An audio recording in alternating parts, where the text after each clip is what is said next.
ça pour dire en fait que finalement le papier n'est absolument pas mort, ça continue de marcher et finalement lorsque tu es passionné, tu vas continuer d'acheter des magazines parce que c'est un usage qui est un peu différent. J'achetais un magazine, je montais dans ma voiture, j'écoutais la radio et je rentrais chez moi, je regardais la télévision. Finalement aujourd'hui, grâce à ton smartphone, tu es en permanence connecté toute la journée sur tes réseaux sociaux, sur ta boîte mail où tu vas regarder les newsletters, de l'éditorial, de la pub, etc. Sur les différents sites que tu vas aller voir. Tu vas être exigeant parce que le format que tu veux, c'est je veux des vidéos, je veux des belles photos, je veux lire des trucs, je veux du podcast. Et tout ça, en fait, c'est un mix. Et le lecteur, il est comme ça. Tu fais pas ça pour l'argent. Je suis d'accord. Tu fais ça en fait pour l'ascension. Et l'ascension, c'est des trucs du moment. En disant j'ai envie d'aller toucher ce point, tu y vas. Alors ça peut être d'ailleurs un challenge sportif ou un challenge amoureux ou un challenge business. Mais tu dis j'y vais. Après tu te donnes tous les moyens et tout ce qu'il faut pour y arriver. Donc tu y vas et puis tu l'as. Et puis après une fois que tu l'as fait, tu te dis bon bah c'est quoi le plus prochain. Et hop tu refixes un truc. L'entrepreneur n'a pas peur d'essayer parce qu'il n'a pas peur de l'échec. Et tu apprends beaucoup plus de tes échecs que de tes succès. Et ça, c'est un truc de base. Parce que si tu as peur de te tromper, tu n'entreprendras jamais. Quand tu n'as pas peur, tu y vas et tu sais que chaque problème va te faire grandir encore plus.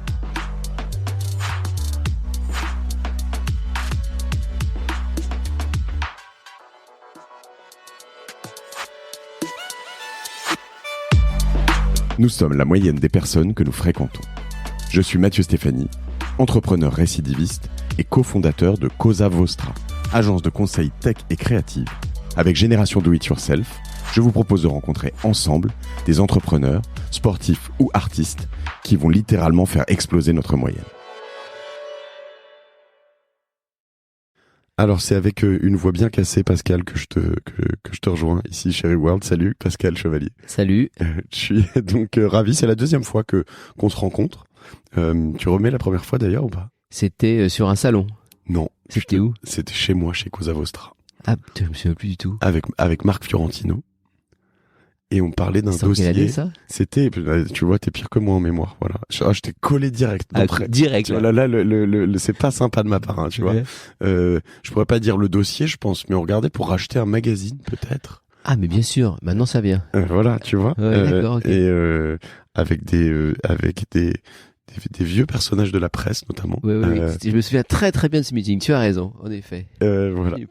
Et voilà, dans ma salle de réunion qui est principale, qui est généralement mon studio, tu vois, où j'enregistre, mais là on est chez toi, tu vois. Ouais, bon. Donc voilà. Et c'est un drôle de rendez-vous en l'occurrence, mais voilà, où j'ai appris à te découvrir. Et donc là on est chez Reworld, et avant de demander de te présenter, puisque c'est généralement une de mes premières questions. Je voudrais te dire que je suis vraiment très content de faire cet épisode avec toi, parce que ça fait longtemps qu'on se tourne autour. On a failli y arriver il y a quelques mois, et puis je sais pas, c'est passé un peu à la trappe.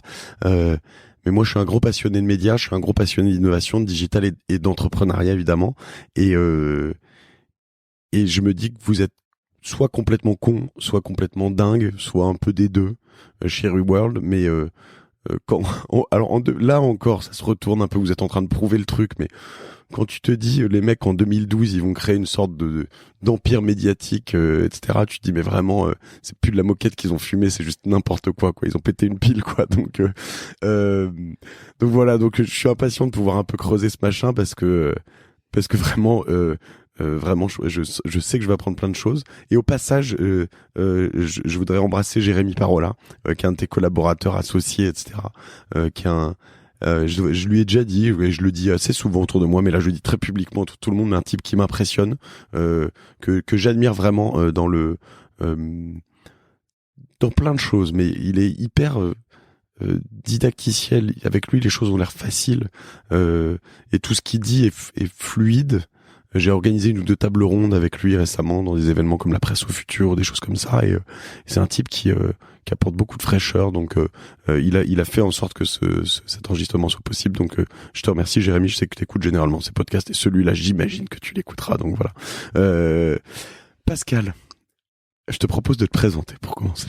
Écoute, super. Alors merci beaucoup de passer du temps avec moi. Alors, pour me présenter, moi je me définis comme un entrepreneur en fait aujourd'hui. C'est ça mon vrai métier. Ça fait 25 ans que je monte des entreprises dans le domaine de l'innovation. Je pense que je ne sais faire que ça. Et à chaque fois que je crée une entreprise, c'est un peu le défaut de l'entrepreneur. Je le fais parce que je vois qu'il y a un truc qui ne marche pas et je me dis, finalement, si ça marche pas, je vais le faire. Et c'est un peu ce côté fou des fois l'entrepreneur. Et tu as raison, je pense que l'entrepreneur, on est un peu dingue. C'est quand il y a un truc qui marche pas ou personne l'a fait, on se dit, on va le faire nous. Alors des fois, je me dis, comment faire pour penser qu'on peut réussir à chaque fois là où les autres n'ont pas réussi. Ça manquerait peut-être d'humilité. C'est pas le cas, c'est que simplement c'est cette folie entrepreneur. Bon. Et donc finalement, moi j'ai eu la chance d'être entrepreneur dans le domaine de l'innovation. J'ai commencé finalement en 97 plutôt dans le domaine du logiciel et j'ai suivi finalement toute la vague de croissance de l'internet. D'abord sur des outils, puis les web agencies où on faisait même avant 2000 des sites web avec pas grand chose, pas beaucoup de connexions, etc. Puis toute la vague de croissance du e-commerce, on a commencé à acheter 2-3 trucs et puis le e-commerce faisait 0 en 2000, il en fait 100 milliards aujourd'hui. Et donc j'ai eu la chance d'accompagner pas mal d'entreprises et d'en créer aussi dans ce domaine. Une agence de marketing digital notamment qui s'appelait NetBooster, oui. Où finalement on a eu la chance de faire la croissance à la fois de Google et à la fois du e-commerce. Et puis quand on a décidé de commencer en fait d'investir dans les médias, je crois que il y a toujours un lien en fait pour moi dans l'histoire précédente. Avec NetBooster, je donnais beaucoup d'argent aux médias, mais en fait beaucoup d'argent à Google et très peu aux groupes médias traditionnels, on va dire. Et finalement, mon explication, c'était que les groupes médias ne comprenaient pas vraiment Internet ou du moins cette transformation digitale, ils la subissaient plus qu'autre chose. Donc c'est là où je me suis dit que je vais le faire. Et finalement, en 2012, lorsque je décide d'investir dans les médias, déjà je rencontre mon futur associé, Gauthier Normand, et je le rencontre sur le dossier de la Tribune. Et dans le dossier de la Tribune, je me dis le marché des news, il va être trop compliqué, on va pas y arriver. Hyper compliqué ce dossier. Trop compliqué, mais le gars est génial et en fait, je vais m'associer avec Gauthier. Et finalement, on crée tous les deux Reworld Media. On est rejoint quelques mois plus tard par nos vieux compagnons de route, dont Jérémy Parola, dont Germain Périnet, enfin, etc. Et finalement, on crée ce groupe tous ensemble. Et tu connais l'histoire, finalement, 7 ans après, c'est une belle histoire entrepreneuriale, c'est une belle histoire humaine, etc. On va rentrer dedans, t'inquiète pas. Voilà. Mais avant tout ça, déjà, toi, t'es ingénieur de formation, j'ai vu Epita. Moi, je suis un ingénieur. Moi, je suis un geek qui est venu au pays du business. Mais finalement, c'est une force aujourd'hui d'être un ingénieur dans ce secteur. C'est quand même un secteur très compliqué. Et ça me donne une force dans ce secteur et encore plus dans le secteur des médias, c'est que je comprends la complexité technologique et j'arrive justement à la déchiffrer. Et on n'est que quelques-uns, je pense, sur le marché. C'est vrai pour Jérémy aussi, Parola, tu en parlais tout à l'heure. Nous ne sommes que quelques-uns à être capables d'expliquer de façon très simple ce qu'est la technologie et quelque part de cacher un peu la complexité technologique. Alors ce point intéressant, j'allais te poser la question de ce que c'était l'Epita en 90, 92 ou quelque chose comme ça. Mais avant, toi aujourd'hui tu comprends tout ça, mais tu mets plus les mains dans le cambouis, tu codes jamais. Je code plus, mais tu le comprends. Ça veut dire que finalement aujourd'hui, lorsque tu as fait 25 ans ta carrière dans le secteur, tu comprends les évolutions, les technologies, etc. Je vais donner un exemple aujourd'hui. Je passe pas mal de temps sur la blockchain. Je pense que 99% des gens autour de moi ne savent pas ce que c'est trop compliqué, c'est un truc de geek. Ils ont raison.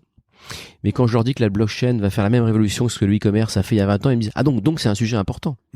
Et finalement, si pour ceux qui se souviennent ce qui se passait dans les années 2000, on parlait beaucoup de technologie, on parlait de programmation, les codes SGML, HTML, des choses comme ça, etc., dont on ne parle plus du tout aujourd'hui. Finalement, aujourd'hui, on parle d'e-commerce, on parle d'applicatifs, et finalement, la technologie a totalement disparu. Eh bien, je pense que la blockchain, on n'en parlera plus dans 5 ans, mais finalement, il y aura des nouveaux marchés, des nouveaux métiers, probablement dans le domaine de la banque, dans l'assurance, et on oubliera totalement la technologie qui est à la base de ça. Mais c'est intéressant de comprendre la technologie pour anticiper les évolutions de marché. Ok. Donc c'était quoi on va revenir aussi sur la blockchain, évidemment. J'aime bien avoir des théories un peu là-dessus. Tu as grandi à Paris, toi? Tu es parisien? Moi, je suis issu pas loin de Paris, à côté de Fontainebleau. D'accord. Voilà. Et donc finalement, j'ai grandi là. Je suis monté faire mes études à Paris assez rapidement. J'étais plutôt un matheux, moi, un scientifique. Et avant de me mettre dans l'informatique, finalement, sortant de classe préparatoire, j'avais le choix de plusieurs écoles d'ingénieurs et finalement, l'informatique, c'était mon truc, ça m'intéressait, les technologies, etc. Alors à l'époque, je te parle de 84. Non, je te parle de 91, 92. Il y avait rien, l'informatique n'existait pas. C'est ça. Et quand tu te retrouves en fait à Mais être pris, comment t'es pris dans l'informatique? C'est quoi le trigger? Qu'est-ce qui fait qu'un jour tu te dis, à 17, 18 ans ou 19 ans, je vais faire de l'informatique, quoi. alors personne savait ce que c'était, Ouais. mais tu te disais ça va tout changer dans le monde. C'est un peu cette perception de se dire tiens là je vais toucher à un truc qui va changer. Donc soit tu vas bosser dans l'aéronautique, dans l'automobile ou dans la chimie. Et la chimie d'ailleurs c'est un bon exemple où tu te dis ce marché va être difficile. Soit tu vas dans l'informatique où tu te dis les promesses sont incroyables. Si jamais la moitié de ce que les gens disent sur les autoroutes de l'information à l'époque qu'on disait etc se réalise, mais ça va être un truc de dingue. Et aujourd'hui on voit bien que c'est un truc de dingue. Donc finalement c'était déjà un peu cette genèse du côté entrepreneur en disant allons là où il y a des risques et fuyons là où il n'y a pas de risque finalement. C'est un peu ça. D'accord. Donc tu fais cette école, l'Epita, qui est donc une bonne école hein, d'ingénieur informatique. Aujourd'hui, c'est probablement la meilleure école du marché, mais il y a 20 ans, c'était rien parce que ça démarrait. Donc en fait, je fais cette école et finalement je gagne en expertise, en connaissance, en technologie, qui est toujours quelque chose d'important aujourd'hui. Je fais d'ailleurs un 3e cycle qui était l'IAE de Paris à l'époque. D'accord. Pour avoir ce côté un diplôme d'ingénieur plus un MBA, mais plutôt alors je le fais en cours du soir parce que moi je suis d'un milieu très modeste, donc il fallait quand même payer le loyer, enfin bon, etc. Donc je travaille. Tu t'es tout payé sur tes études? La famille m'a aidé, mais si tu veux, après très rapidement, il a bien fallu que je m'occupe de moi, quoi. Tu me dirais milieu modeste, tu m'expliquerais un peu. Ouais, bon, tu veux dire d'où tu viens, une petite ville de province, ma mère qui travaillait dans les ressources humaines pour à l'époque c'était la SEP, la fusée Ariane, des choses comme ça, et mon père qui était plutôt un dessinateurs industriel. Donc tu vois, petite famille modeste de province. D'accord. Et toi, tu fais quand même un parcours d'études assez brillant, parce qu'une école d'ingénieur plus un master derrière. Qu'est-ce qui te pousse le cul là? C'est toi-même ou c'est? Je sais pas. Attends, j'ai quand même tempéré parce que oui, je m'en suis bien sorti, mais j'ai quand même. Je te parle pas de quand j'ai redoublé ma 3e, enfin toutes les histoires, tu vois. T'étais pas en avance. on a tous ces accidents de parcours, donc j'en ai moi aussi. Mais tu sais, j'ai beaucoup de gens ça fait du bien à entendre. J'ai beaucoup de gens sur ce podcast qui arrivent, qui me disent. J'ai par exemple Riyad Halimi, Finfrog, qui me dit, j'ai adoré ça aussi, hein, qui finit Central Paris, puis Harvard avec 2 ans d'avance. Et je lui dis, mais t'as pas pris le melon en fait après tout ça? Il me dit, mais non, mais tu sais en fait, j'ai jamais été le premier de la classe. Il y a toujours eu des mecs devant moi ou des nanas devant moi, donc en fait quelque part ça te remet les pieds sur terre, comme quoi. Ça c'est sûr, ça c'est sûr. Ouais. Donc ouais, petits accidents de parcours, mais bon, tu t'en sors finalement pas si mal. Et après, du coup, tu prends un job d'ingé informatique. Et alors, ce qui est assez marrant dans mon histoire, c'est que j'ai commencé à travailler sur des projets militaires, des projets du Charles Leclerc, de l'avion Rafale, etc., des projets avec la Direction Générale de l'Armement. Et finalement, je me retrouve dans un milieu assez presque traditionnel. Tu sors d'une école d'ingénieur, tu vas travailler sur des projets complexes, etc. Et très très vite, finalement, j'ai cette fibre de l'entrepreneur qui me rattrape, qui me pousse et qui me dit faut pas faire comme les autres, quoi. Et quand j'ai commencé d'ailleurs la première entreprise que j'ai créée, je me souviens très bien de gens autour de moi, notamment une personne avec qui je travaillais à la Direction Générale de l'Armement qui me dit mais Chevalier, votre carrière est toute tracée. Et je lui dis tiens, c'est justement ça que je veux pas. Et tu sais, c'est marrant des fois dans ta vie, il y a une phrase, un mot qui aura un impact dingue dans ta vie, et ça a eu un impact très fort pour moi. Je ne veux pas savoir de quoi demain sera fait. Tu lui as dit ou tu te l'as dit à toi? Non, je me le suis dit à moi. Ouais.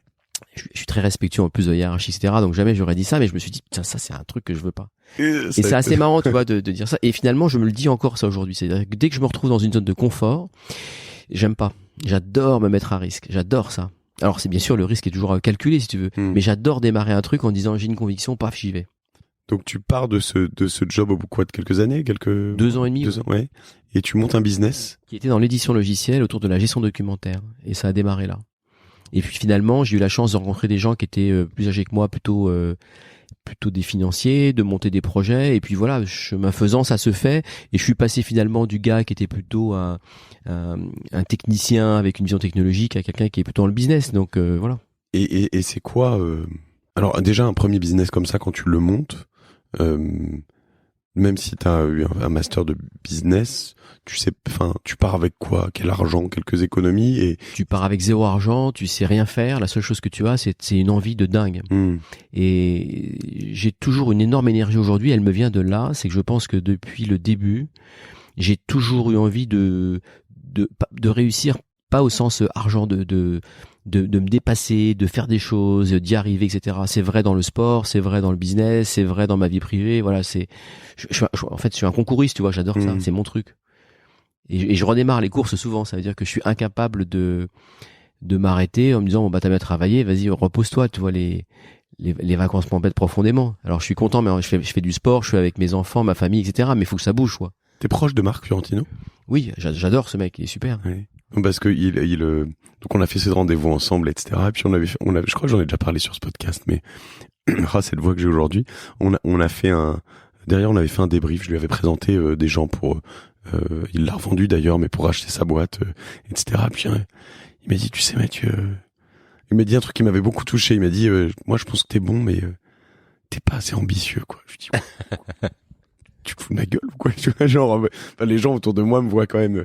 Et c'est vrai que je vous avais regardé tous les deux ce jour en rendez-vous et je m'étais dit putain mais les mecs ils sont morts de faim, quoi, tu vois.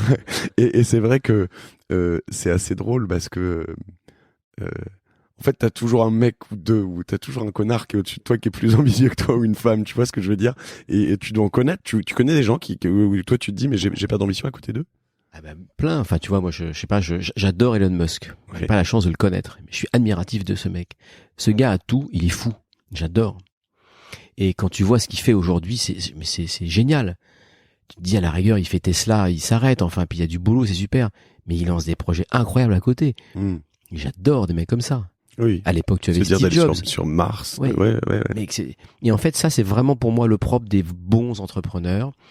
Rien n'est impossible. Oser, c'est réussir.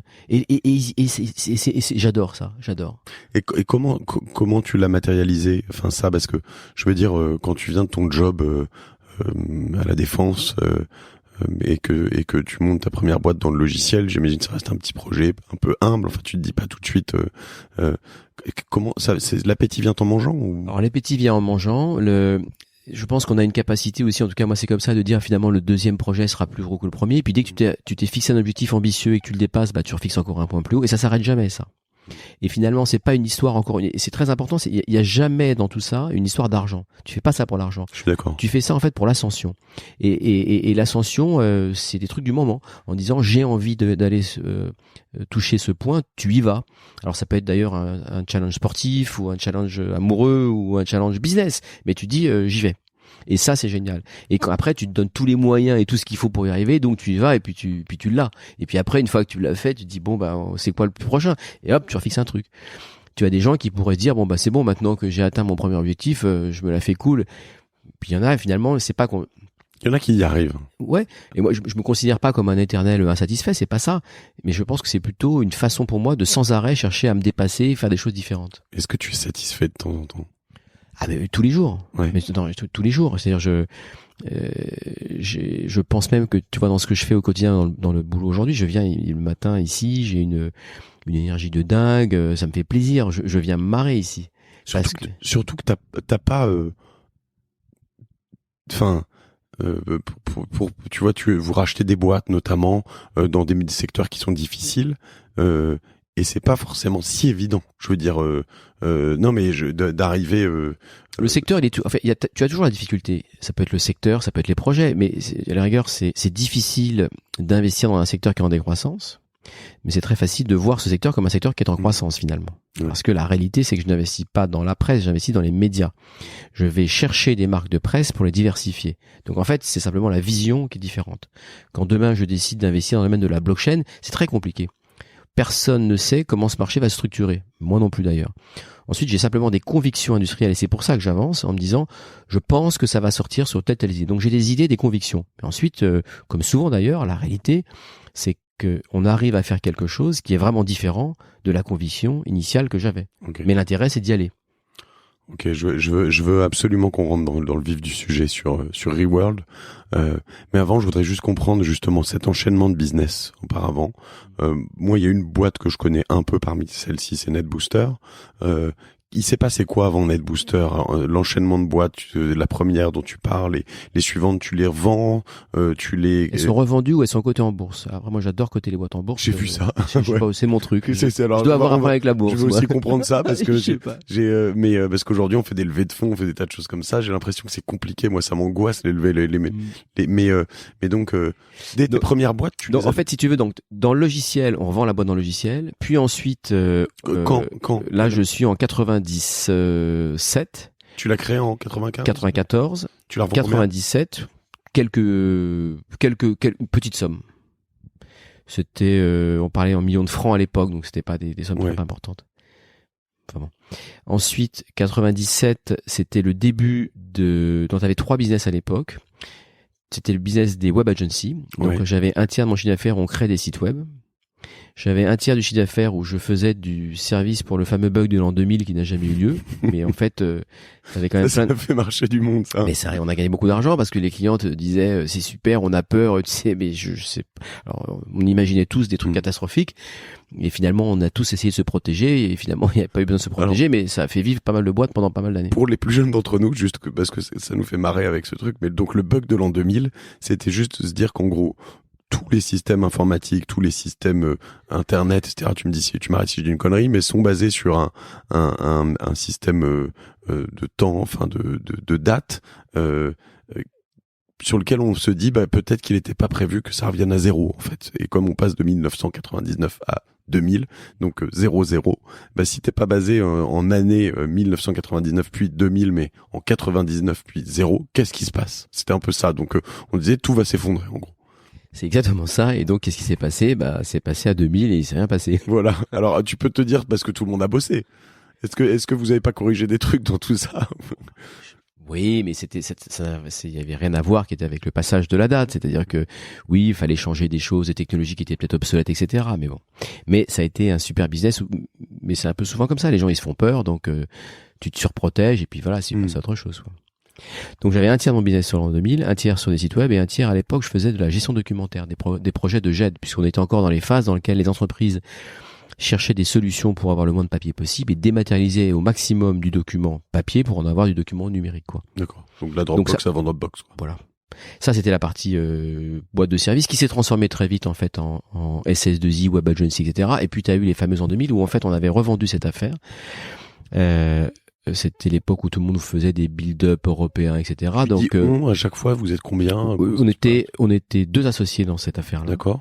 Et donc, on revend cette affaire-là dans un build-up qui devait se coter en bourse, qui s'est pas coté en bourse. La boîte s'appelait OSD. Un build-up, c'est une une concentration d'entreprises, une réunion, Et tu te retrouves là dans les années avant 2000, dans lequel les valorisations elles sont folles, dans lequel les pour ceux qui se souviennent ce qui s'est passé en 2000, c'était incroyable. Donc les SS2I s'appellent .com et les valorisations sont dingues, les levées de fonds dingues, enfin tout est fou.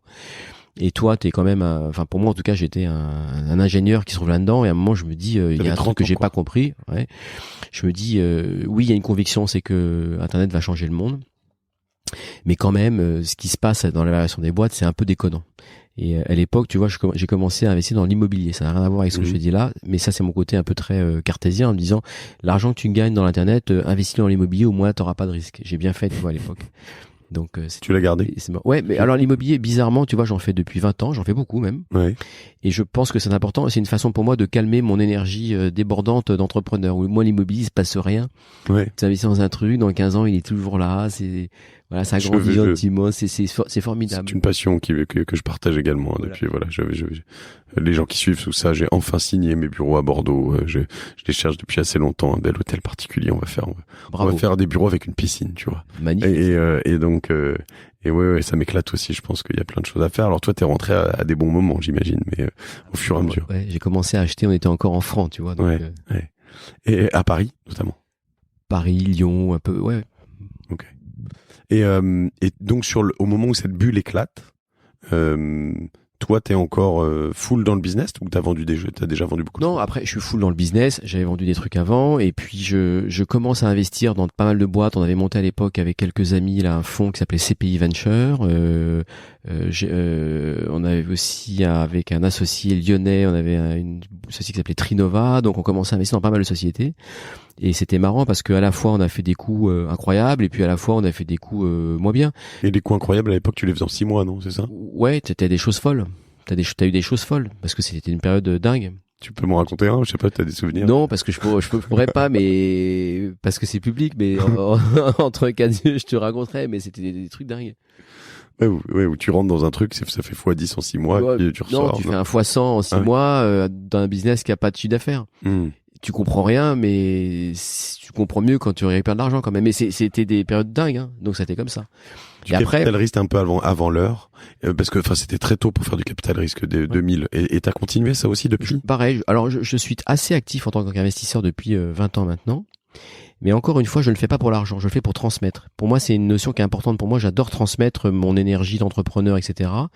Mais c'est pas l'argent. Alors à un moment, évidemment, il faut mettre de l'argent pour aider l'entreprise, parce qu'elle a besoin de cash. Mais je pense encore une fois que les entrepreneurs avec lesquels je suis associé aussi, je leur donne du temps, je leur donne de l'écoute, et c'est probablement plus important que les quelques euros que je mets dans la boîte.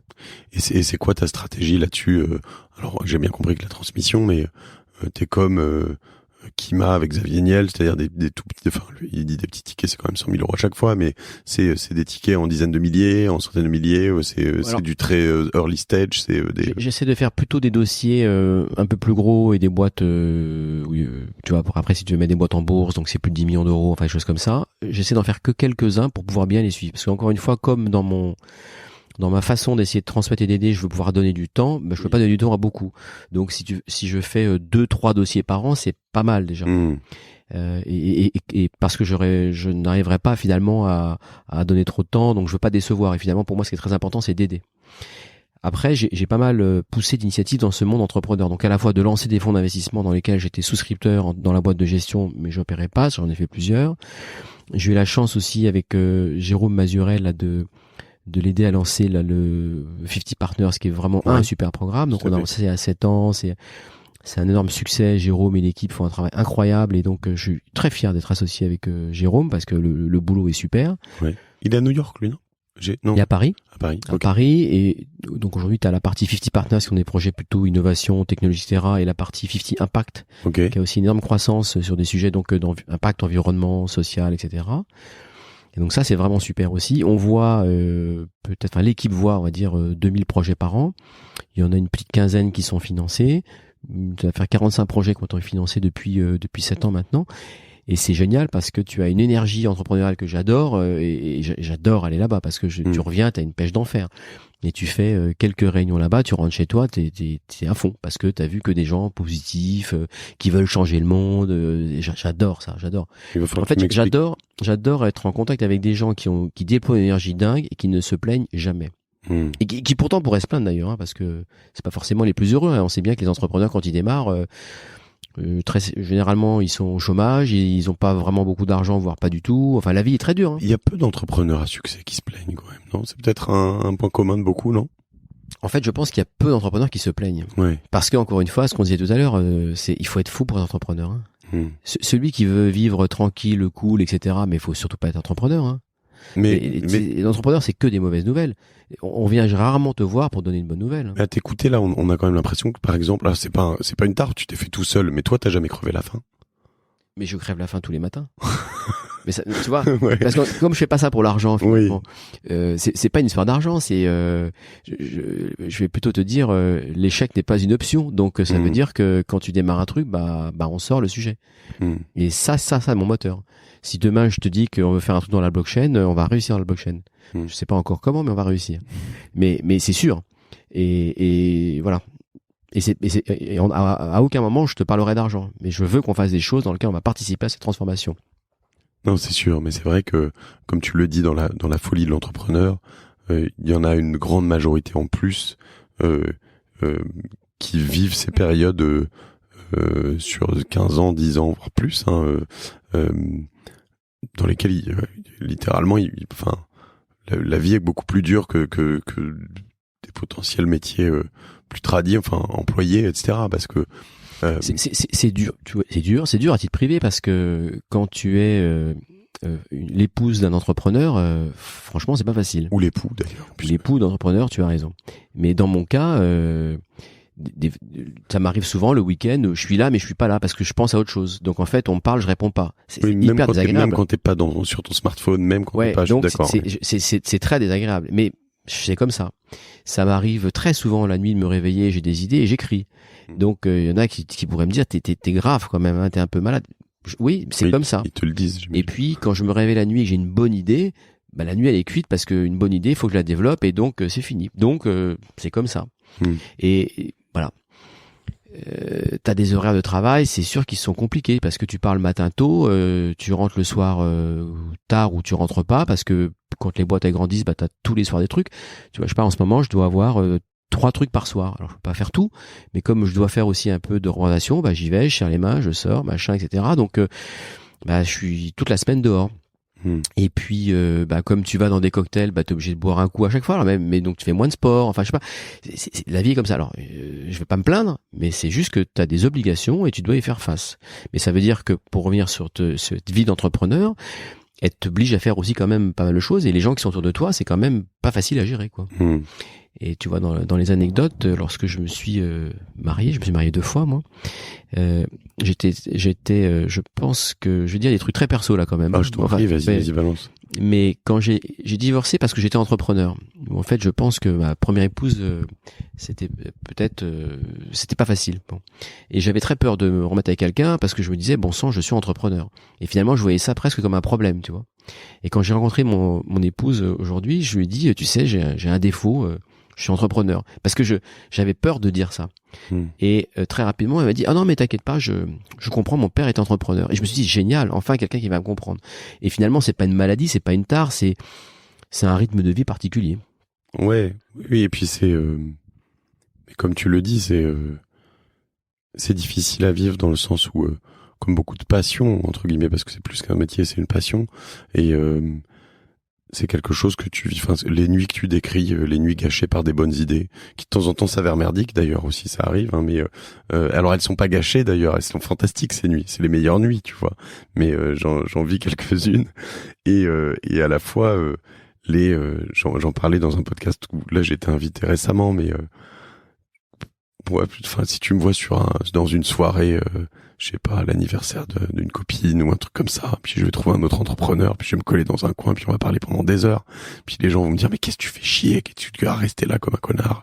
Je dis mais en fait juste je kiffe quoi, tu vois, laissez-moi kiffer en fait, tu vois, va danser mais laisse-moi tranquille aussi toi, tu vois. Et c'est vrai que je trouve que ça faut l'accepter. Pour les autres, faut aussi par moments se bouger soi-même, c'est-à-dire avec tes enfants, avec tes proches. Tu parlais aussi, et j'aime beaucoup cette approche de dire que t'es à fond et que t'essayes d'être à fond aussi dans le perso de temps en temps. Et cette énergie qu'on a, faut savoir, ce que j'ai pas moi toujours su faire, hein, mais la canaliser pour l'orienter aussi vers d'autres choses qui sont importantes, tu vois. Et voilà, tu me disais que t'avais 4 enfants tout à l'heure. Avec tes 3 sorties par soir, j'imagine qu'il faut le gérer tout ça pour pas regretter de pas voir ses enfants, quoi. Bah, il faut que je pourrais donc pas donner évidemment de leçons là-dessus parce que c'est très difficile. Et puis, bah, il faut essayer d'être présent quand tu peux être présent. J'essaye aussi de faire passer le maximum, tu vois, de valeurs, de principes, enfin bon, etc. Mais bon, enfin très clairement, je suis quand même beaucoup aidé par mon épouse qui a peut-être plus de disponibilité que moi, mais j'essaie de jouer mon rôle à fond. En tout cas, quand je leur accorde du temps, pleinement, quoi. Oui. Parce que c'est important. Et puis ensuite, il y a toujours un peu le lien, tu vois, par rapport à ce que des professionnels, où finalement, j'ai des enfants, mais ma grande a 22 ans, ensuite j'ai 20 ans, 15 ans et 12 ans, mais donc je peux pas m'empêcher d'être impliqué dans leurs études, où je me dis bah tiens, mais finalement pourquoi tu serais pas entrepreneur, et puis ça reprend le dessus parce que je suis comme ça, et donc je trouve ça génial, et donc c'est marrant. C'est vrai que c'est marrant. Si je reviens alors du coup sur cette époque, j'ai revu les noms en cherchant un peu sur ce que tu avais fait. NetBooster passé, en effet, ça m'a rappelé pas mal de choses. là, tu reviens dans du marketing, une agence, hein, c'est ça, sur NetBooster, qui a aussi été coté, je crois d'ailleurs. Ouais, on a coté ça hein, en 2006. Et raconte-moi un peu, parce que c'est pareil, comme le secteur des médias, le secteur des agences a quand même été sacrément chamboulé pendant longtemps. Oui. Il y a eu beaucoup de rachats, d'acquisitions, tout le monde sait, j'ai l'impression un peu là-dessus. Toi, tu rentres là-dedans comment, avec qui et pourquoi? Eh bien, pareil. Venant du marché de la technologie, des web agencies, pendant beaucoup d'années, on a créé des sites web pour des clients qui étaient super, beaux, machin, incroyables, mais pas de trafic. Et très vite, finalement, à l'époque, tu te dis, bon, faire le site, c'est ok, ça marche, mais le sujet, c'est pas de faire un site, c'est qu'il y ait du trafic dessus avec des gens qui vont lire ou acheter. Et là, je te rappelle, on est en 2003, c'est pas facile. Et puis, tu as la vague Google qui arrive. Et finalement, tu vois les audiences qui grimpent, et tu vois que tout d'un coup, le simple fait de référencer un site sur Google, sur la partie payante ou sur la partie gratuite, ça génère un trafic de dingue sur le site. Et donc, tu te dis, la solution qu'il faut monter aujourd'hui, c'est une agence qui va être capable d'aller aider des clients à avoir du trafic sur leur site. C'est ça, tu génères du trafic sur un site web. Et donc, tu crées cette boîte. Qualifiée idéalement. Qualifiée, enfin, etc. Et sachant qu'on n'est pas du tout comme aujourd'hui, hein, il n'y a pas d'environnement. Je rappelle que Google vient d'être créé, donc ça veut dire qu'il n'y a pas du tout ça. Et je rencontre un mec formidable, à l'époque, qui est toujours formidable, qui s'appelle Jean-Pierre Eskenazi, qui avait monté NetBooster. Et je le rencontre fin 2003. La boîte faisait quelques millions d'euros de chiffre d'affaires et il faisait du référencement naturel. Donc il allait voir des clients à qui il proposait de référencer leur site sur Google. Bon, la boîte était proche du dépôt de bilan puisque finalement elle faisait quelques millions d'euros de chiffre d'affaires, mais elle avait quelques millions d'euros de dette. Et puis voilà, c'est comme ça. Et donc je le rencontre début décembre 2003. On se met d'accord. Je lui fais une offre pour investir et reprendre la majorité de la boîte. Et ça s'est fait en quelques semaines, quoi. C'est la première fois que tu fais ça? Oui, parce qu'encore une fois, dans un parcours entrepreneur, et on pourrait y revenir après, je trouve que c'est quand même beaucoup plus facile, encore plus maintenant, de racheter une boîte plutôt que de créer de zéro. Créer de zéro, en fait, c'est très ingrat, c'est très compliqué. Et je le ferai plus maintenant parce que c'est dur. Mais quel kiff aussi, tu kiffes pas? Alors, mais je le fais différemment parce que quand je monte Blockchain Group, il n'y a pas de risque, tu vois, c'est sympa, mais je pars pas de zéro. On a lancé également avec Gauthier Normand, là, mon associé sur World Media, un pôle B2B qui s'appelle Net Media Group. Donc, tu vois, on part pas de zéro, c'est plus facile. Donc en fait, voilà. Mais c'est toujours intéressant de lancer. Je reviens sur NetBooster. Donc en fait, je rencontre Jean-Pierre Eskenazi qui reste actionnaire dans la société et puis finalement on développe le projet, la vague de croissance de Google. Je fais une pause, mais tu vas me raconter notamment récemment, tu as quand même racheté une boîte qui s'appelle Mondadori, qui est un énorme dossier quand même dans la presse, qui a des assets comme Gratia, Closer, etc., etc. Donc on va y venir, mais je veux dire c'est quelque chose que tu connais bien. Avec moi, j'ai jamais trop fait et j'avoue que ça m'intrigue beaucoup de comprendre tout ça. Mais les acquisitions, c'est beaucoup plus facile. C'est un autre style de compétence, mais c'est plus facile. Et finalement, le premier vrai build-up que je fais, c'est NetBooster.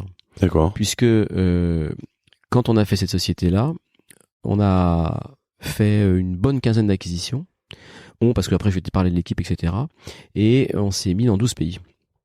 Et finalement, ces projets entrepreneurs, et c'est vrai aussi pour NetBooster, c'est le cas, c'est avant tout une histoire humaine. Et tu rencontres des associés qui viennent tes amis parce que et des gens très proches parce que tu passes ta vie avec eux. Et à l'époque, tu vois, dans NetBooster, c'était Jean-Pierre Eskenazi, à qui on rachète la société avec des fonds d'investissement qui étaient là. Qui reste, lui? Qui reste, non opérationnel, mais qui reste comme actionnaire. Et d'ailleurs, il a fait un très beau deal en sortant, et tant mieux. Et je suis très content pour lui. Très vite, je fais venir mon associé de l'époque qui s'appelle Stéphane Darac, qui était plutôt quelqu'un qui est issu de la finance. Stéphane, aujourd'hui, c'est le directeur général de 24 heures du Mans. Donc, ça a changé. Mais il vit sa passion, c'est génial. On s'associe dans le capital parce que moi, j'ai toujours aimé partager le capital avec tout le monde. Donc, ça, j'en reparlerai après. Mais c'est très important quand tu veux être entrepreneur. Faut jamais entreprendre seul, mais entreprendre avec d'autres personnes. Il faut ouvrir le capital. Et donc quand je reprends NetBooster, Stéphane me rejoint et très vite en fait je propose aux collaborateurs proches de la société, il n'y a pas beaucoup de personnes, en disant écoutez, si vous êtes actionnaire à nos côtés, allez-y, dans les mêmes conditions. Et donc investir aux mêmes conditions que moi. Alors, et juste que je comprenne, il y a un fonds, tu dis avec ça. avec vous et un fonds? Au début, non. Non, On reprend. ok. En fait, je reprends avec mes fonds personnels parce que D'accord. finalement, c'est ce que j'avais gagné avant, donc je mets de l'argent. Ok. Stéphane vient et puis ensuite on propose aux collaborateurs. Et puis là, t'en as quelques-uns qui mettent de l'argent. Alors entre des fous furieux qui disent je fais tapis, D'accord. à Ils qui mettent tout. à qui tu dis quand même tu devrais pas faire tapis parce que bon, finalement l'histoire leur a raison parce qu'ils ont fait un beau multiple sur ce qu'ils ont mis. Et puis d'autres voilà qui mettent un peu moins, etc. Donc on devait être 6 à l'époque finalement à avoir investi. Je vais donner quelques noms parce que j'ai toujours ça pas de donner des noms. Xavier Pena, qui était le directeur commercial de l'époque, qui était notre associé sur NetBooster, qui maintenant habite à Sao Paulo, qui a monté une belle agence là-bas aussi qui s'appelle Juicy, qu'il a revendu à Ogilvy, qui est devenu finalement, grâce à notre rencontre, un entrepreneur successful. D'accord. Et Xavier fait partie des mecs qui étaient déjà commercial chez NetBooster lorsque j'arrive et que j'ai dû contaminer avec mon énergie entrepreneur et qui se dit mais moi aussi j'y vais, et c'est lui qui m'a dit je fais tapis.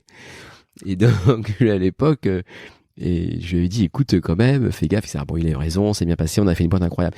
Mais tout ça pour te dire en fait que c'est une histoire entrepreneur et c'est devenu une histoire humaine parce que ces gens-là ce sont des amis, on se voit souvent, enfin, et on a créé une histoire humaine.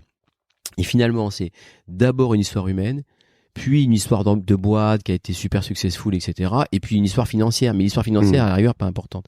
Et dans l'histoire de NetBooster finalement, on part d'une boîte qui était à Paris, qui avait 30 personnes, et on finit avec une boîte qui fait 150 millions d'euros de chiffre d'affaires, 700 personnes dans 12 pays et cotée en bourse. Mais comment et pourquoi? Je veux dire, pourquoi elle était au bord du dépôt de bilan et pourquoi tout ça a changé? C'est quoi la différence? C'est quoi l'avant-après? Alors, pourquoi le dépôt de bilan c'est toujours un peu t'as toujours un mix entre des gens qui sont pas forcément les meilleurs gestionnaires, entre des fois quand tu entreprends, il faut quand même y aller mollo, faut pas non plus faire n'importe quoi quand tu investis, etc. Mais c'est un mix de tout ça finalement. Il faut être suffisamment gestionnaire, il faut être suffisamment commercial, il faut être suffisamment visionnaire. Enfin, t'as un mix de tout ça, quoi.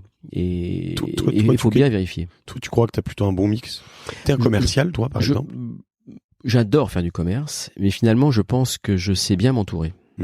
Et finalement, il faut accepter lorsque tu es dans des secteurs comme ça, déjà de recruter des gens meilleurs que toi, très important, de les fédérer avec toi et de justement cette histoire humaine d'entrepreneur où tu partages l'argent, le capital, où tu partages la connaissance, où tu partages le pouvoir. Chez nous, il y a pas cette hiérarchie, c'est vrai, nous sommes les associés. Quand sur Reworld Media, on parle avec Germain, avec Jérémy, Cécile Bézia, etc.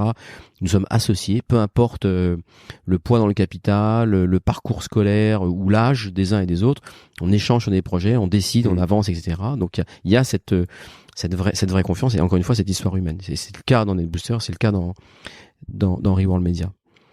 Et puis ensuite, tu vois, pour cette croissance, elle se fait quand même beaucoup plus facilement par des acquisitions. Lorsque tu dis je dois grandir dans des pays, parce qu'à l'époque, l'histoire des web agencies, tu travailles avec un client qui te dit c'est super ce que vous avez fait en France, mais maintenant vous pouvez le faire en Allemagne, en Angleterre, etc. Tu vas le faire, mais tu rachètes des boîtes. Et qu'est-ce que tu fais lorsque tu rachètes des boîtes?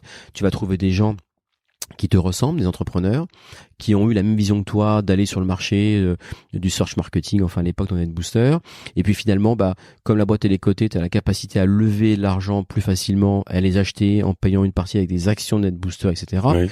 Donc c'est quand même un mécanisme financier qui est quand même beaucoup plus facile. Et finalement, grâce à ces acquisitions, une quinzaine qu'on a réussi à faire, tu passes d'une boîte qui fait quelques millions d'euros à une boîte qui fera 150 millions d'euros, quoi. Et tout ça quand même en passant une crise un peu difficile au milieu.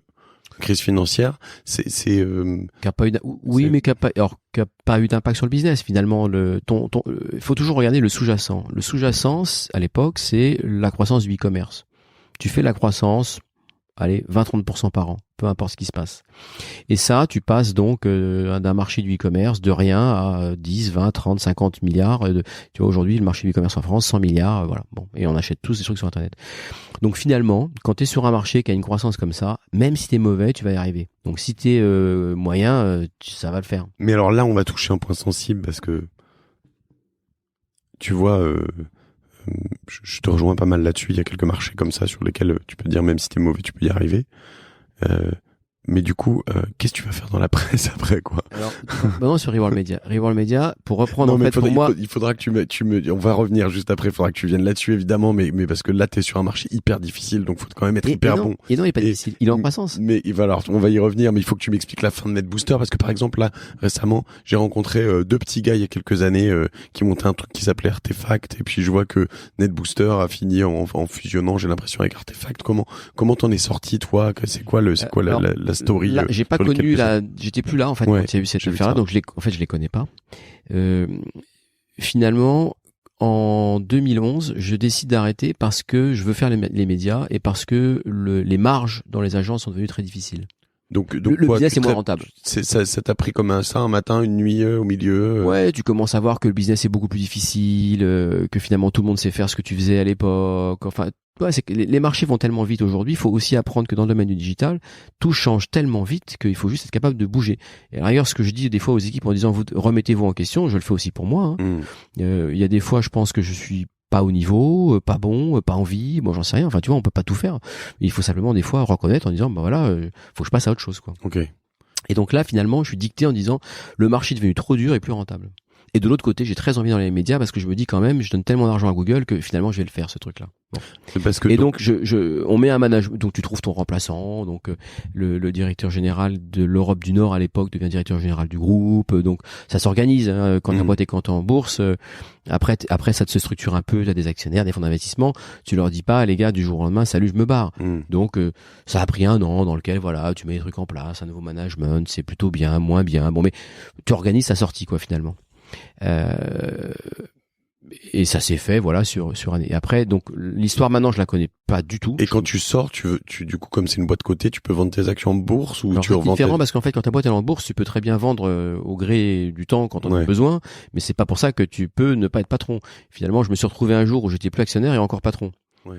Ça c'était pendant la crise de Lehman où finalement j'avais vendu une grosse partie de mes actions. Et puis la crise arrive et donc finalement le cours de bourse passe de 12 à 1,60, ça s'effondre. Mais j'étais quasiment plus actionnaire et parce que j'avais trouvé que la valorisation était suffisamment importante et donc je me retrouve à acheter des actions que j'avais revendues en me disant quand même mon business il est génial, je vois pas pourquoi la valorisation elle est basse.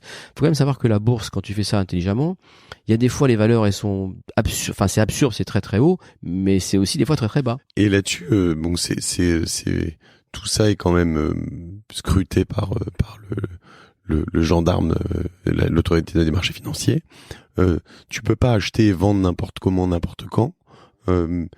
Mais en effet, tu peux. Donc, toi, tu as pu quand même racheter tu as acheté et vendu plusieurs fois Reworld Media ou ta partie de Reworld Media. Non, là c'était dans de NetBooster. En fait, c'est très réglementé. Tu fais pas n'importe quoi lorsque tu es en bourse. Et moi, j'adore ça parce que finalement, ça donne beaucoup de transparence. Donc, quand tu achètes des actions, tu déclares. Tu dis, j'ai vendu une action. En fait, c'est pas une, mais t'as un seuil, je crois, qu'à quelques milliers d'euros. Mais enfin, en tout cas, c'est très pratique. Tu déclares. Mais pour revenir à ces phénomènes-là, c'est qu'à un moment, tu dis, bah voilà, finalement, j'ai envie de vendre des actions parce que, je sais pas, j'ai envie d'acheter un appartement, machin, etc. Donc, tu fais ton programme de vente d'actions, tu vends, tu déclares, pof.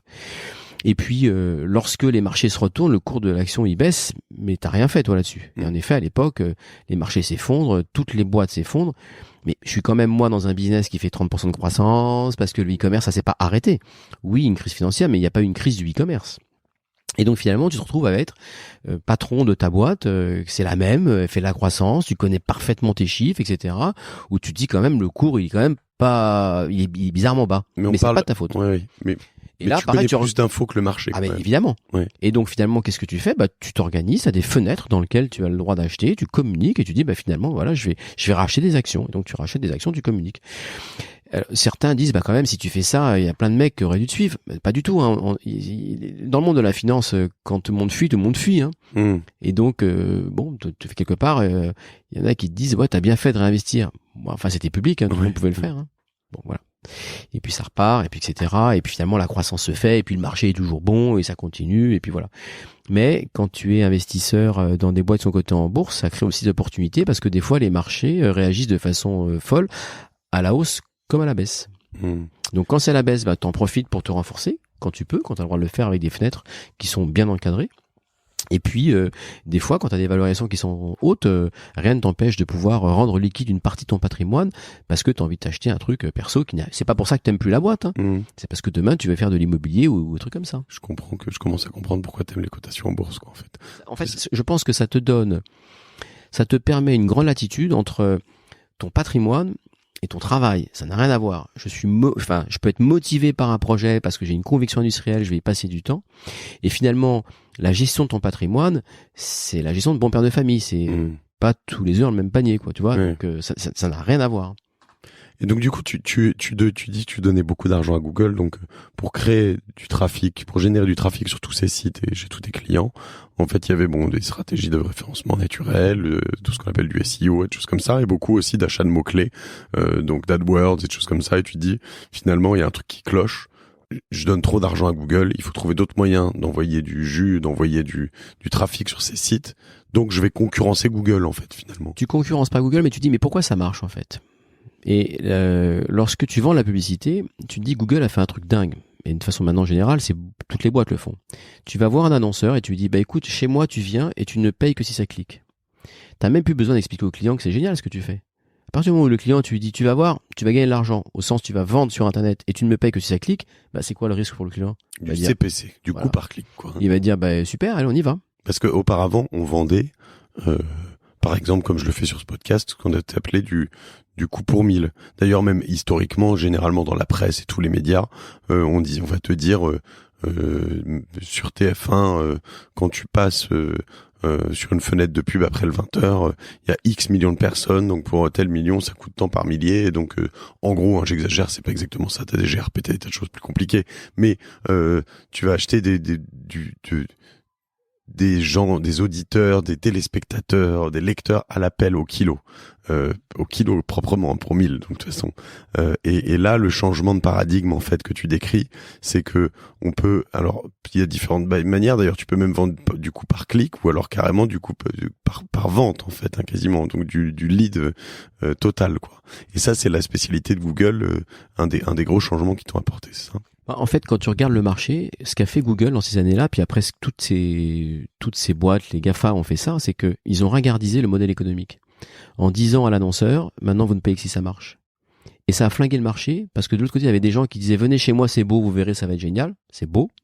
Et un autre qui disait, chez moi, ça convertit. Bah, c'est pas ce qui se passe aujourd'hui. C'est-à-dire que tout le monde a essayé. Et comme en plus ça marche, bah, tout le monde y est resté.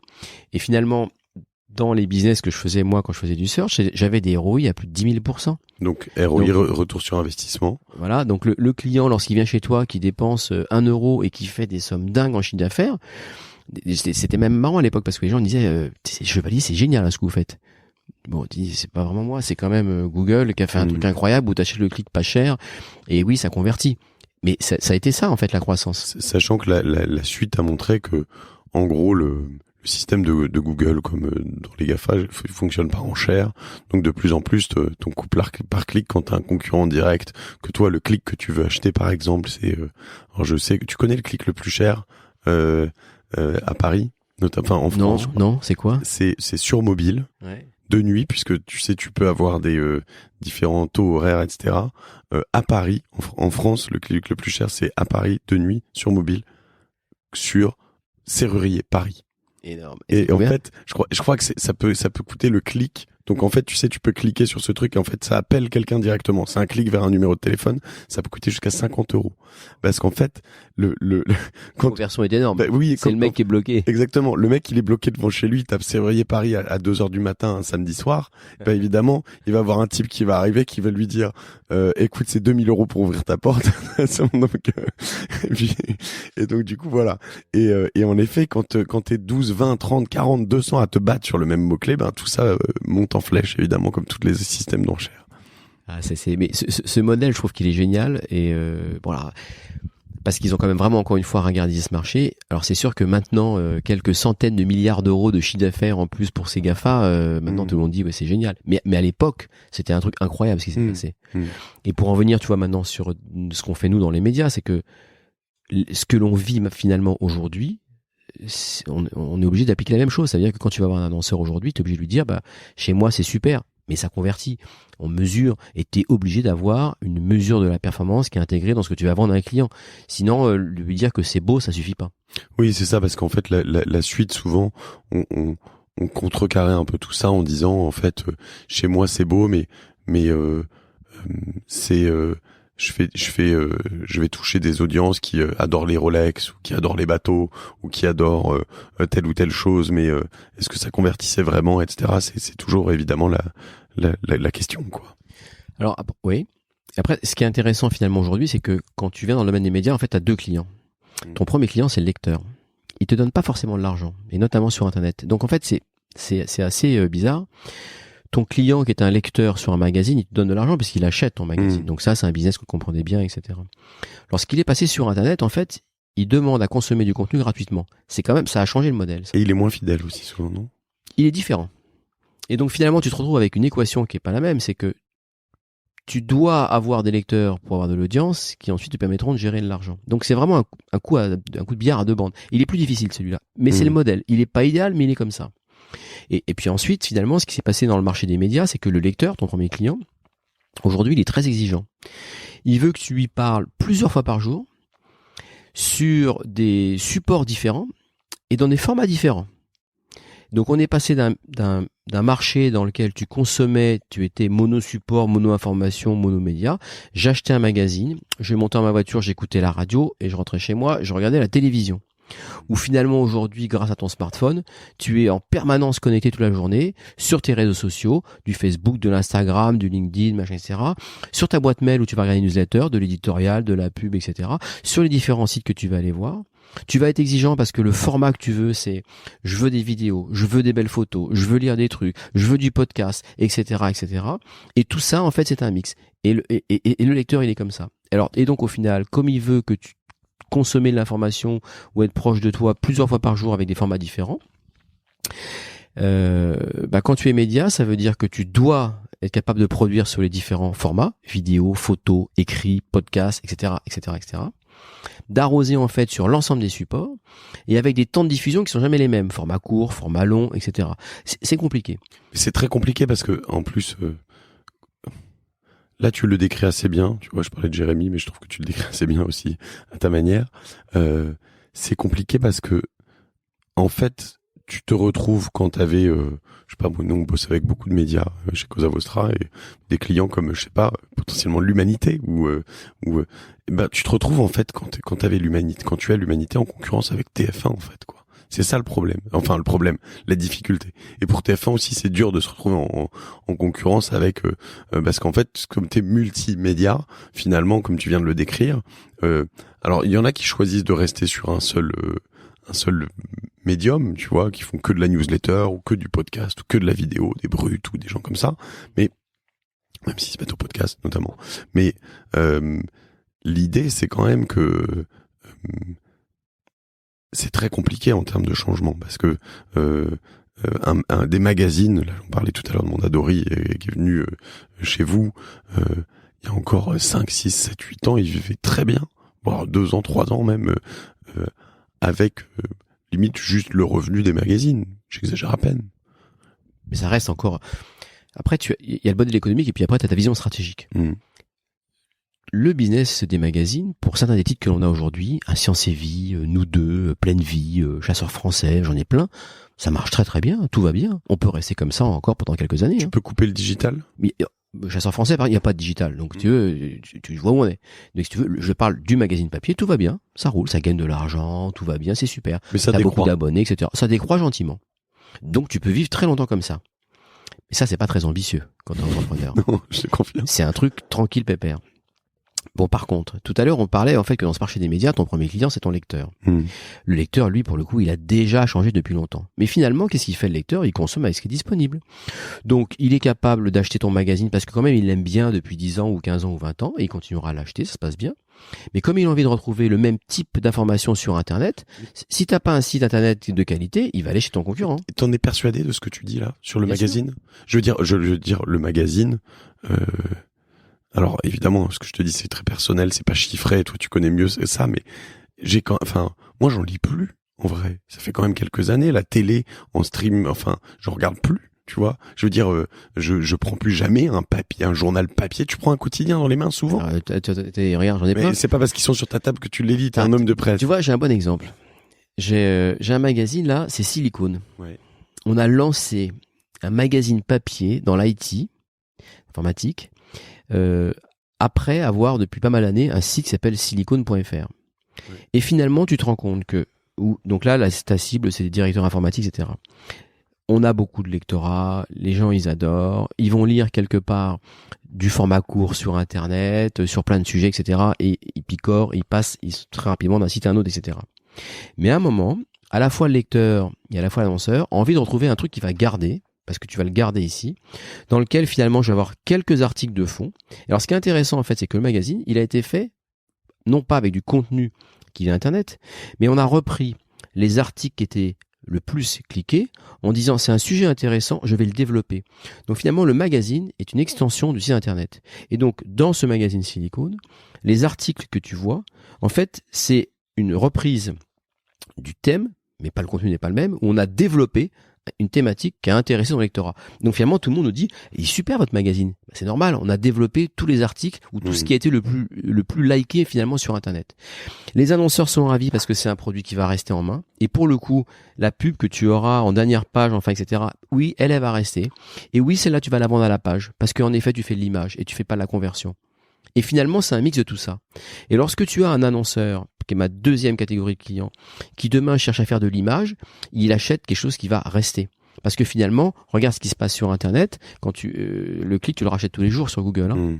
Parce que quand moi, je veux aller sur un site, je retape dans la bande l'URL et hop, qu'est-ce que fait l'annonceur? Et vas-y, qu'il repaye tous les jours sur Google. Tu repayes ton client plusieurs fois. C'est génial pour Google. Mais quand même, quand tu es une marque, que tu as un site, tu te dis, peut-être qu'il va falloir que je change ça.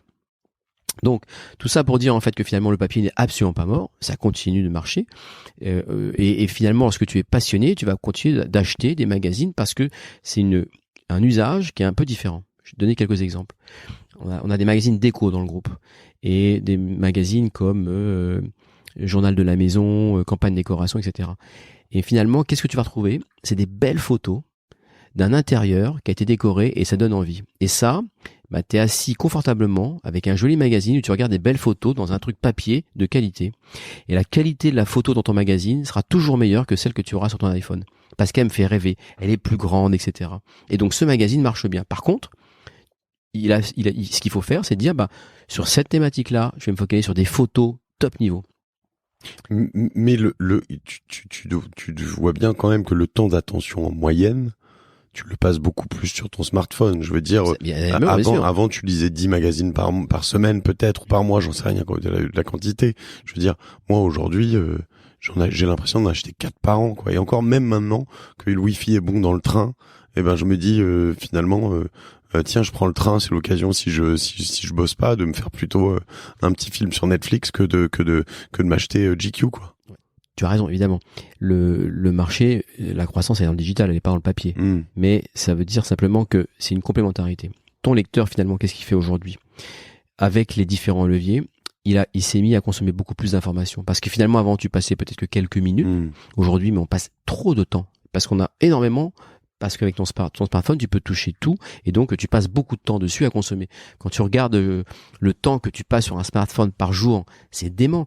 Et quand tu regardes le temps que tu passes à téléphoner, c'est très faible. Hein.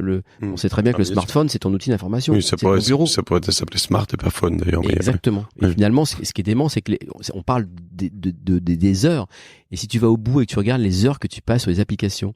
Le jour, je faisais le test comme ça, où je disais, mais quand même, 1 heure par jour sur Facebook pour mes enfants, ou sur je sais pas quel site. Enfin, on parle de montants très importants. Et donc, pendant ce temps-là, tu consommes de l'information. Donc, ça veut dire que ton reach, c'est-à-dire le temps d'audience ou le temps dans lequel tu peux parler avec ton lecteur, il a explosé. C'est plus que multiplié par 10. Parce que finalement, on consomme de l'information.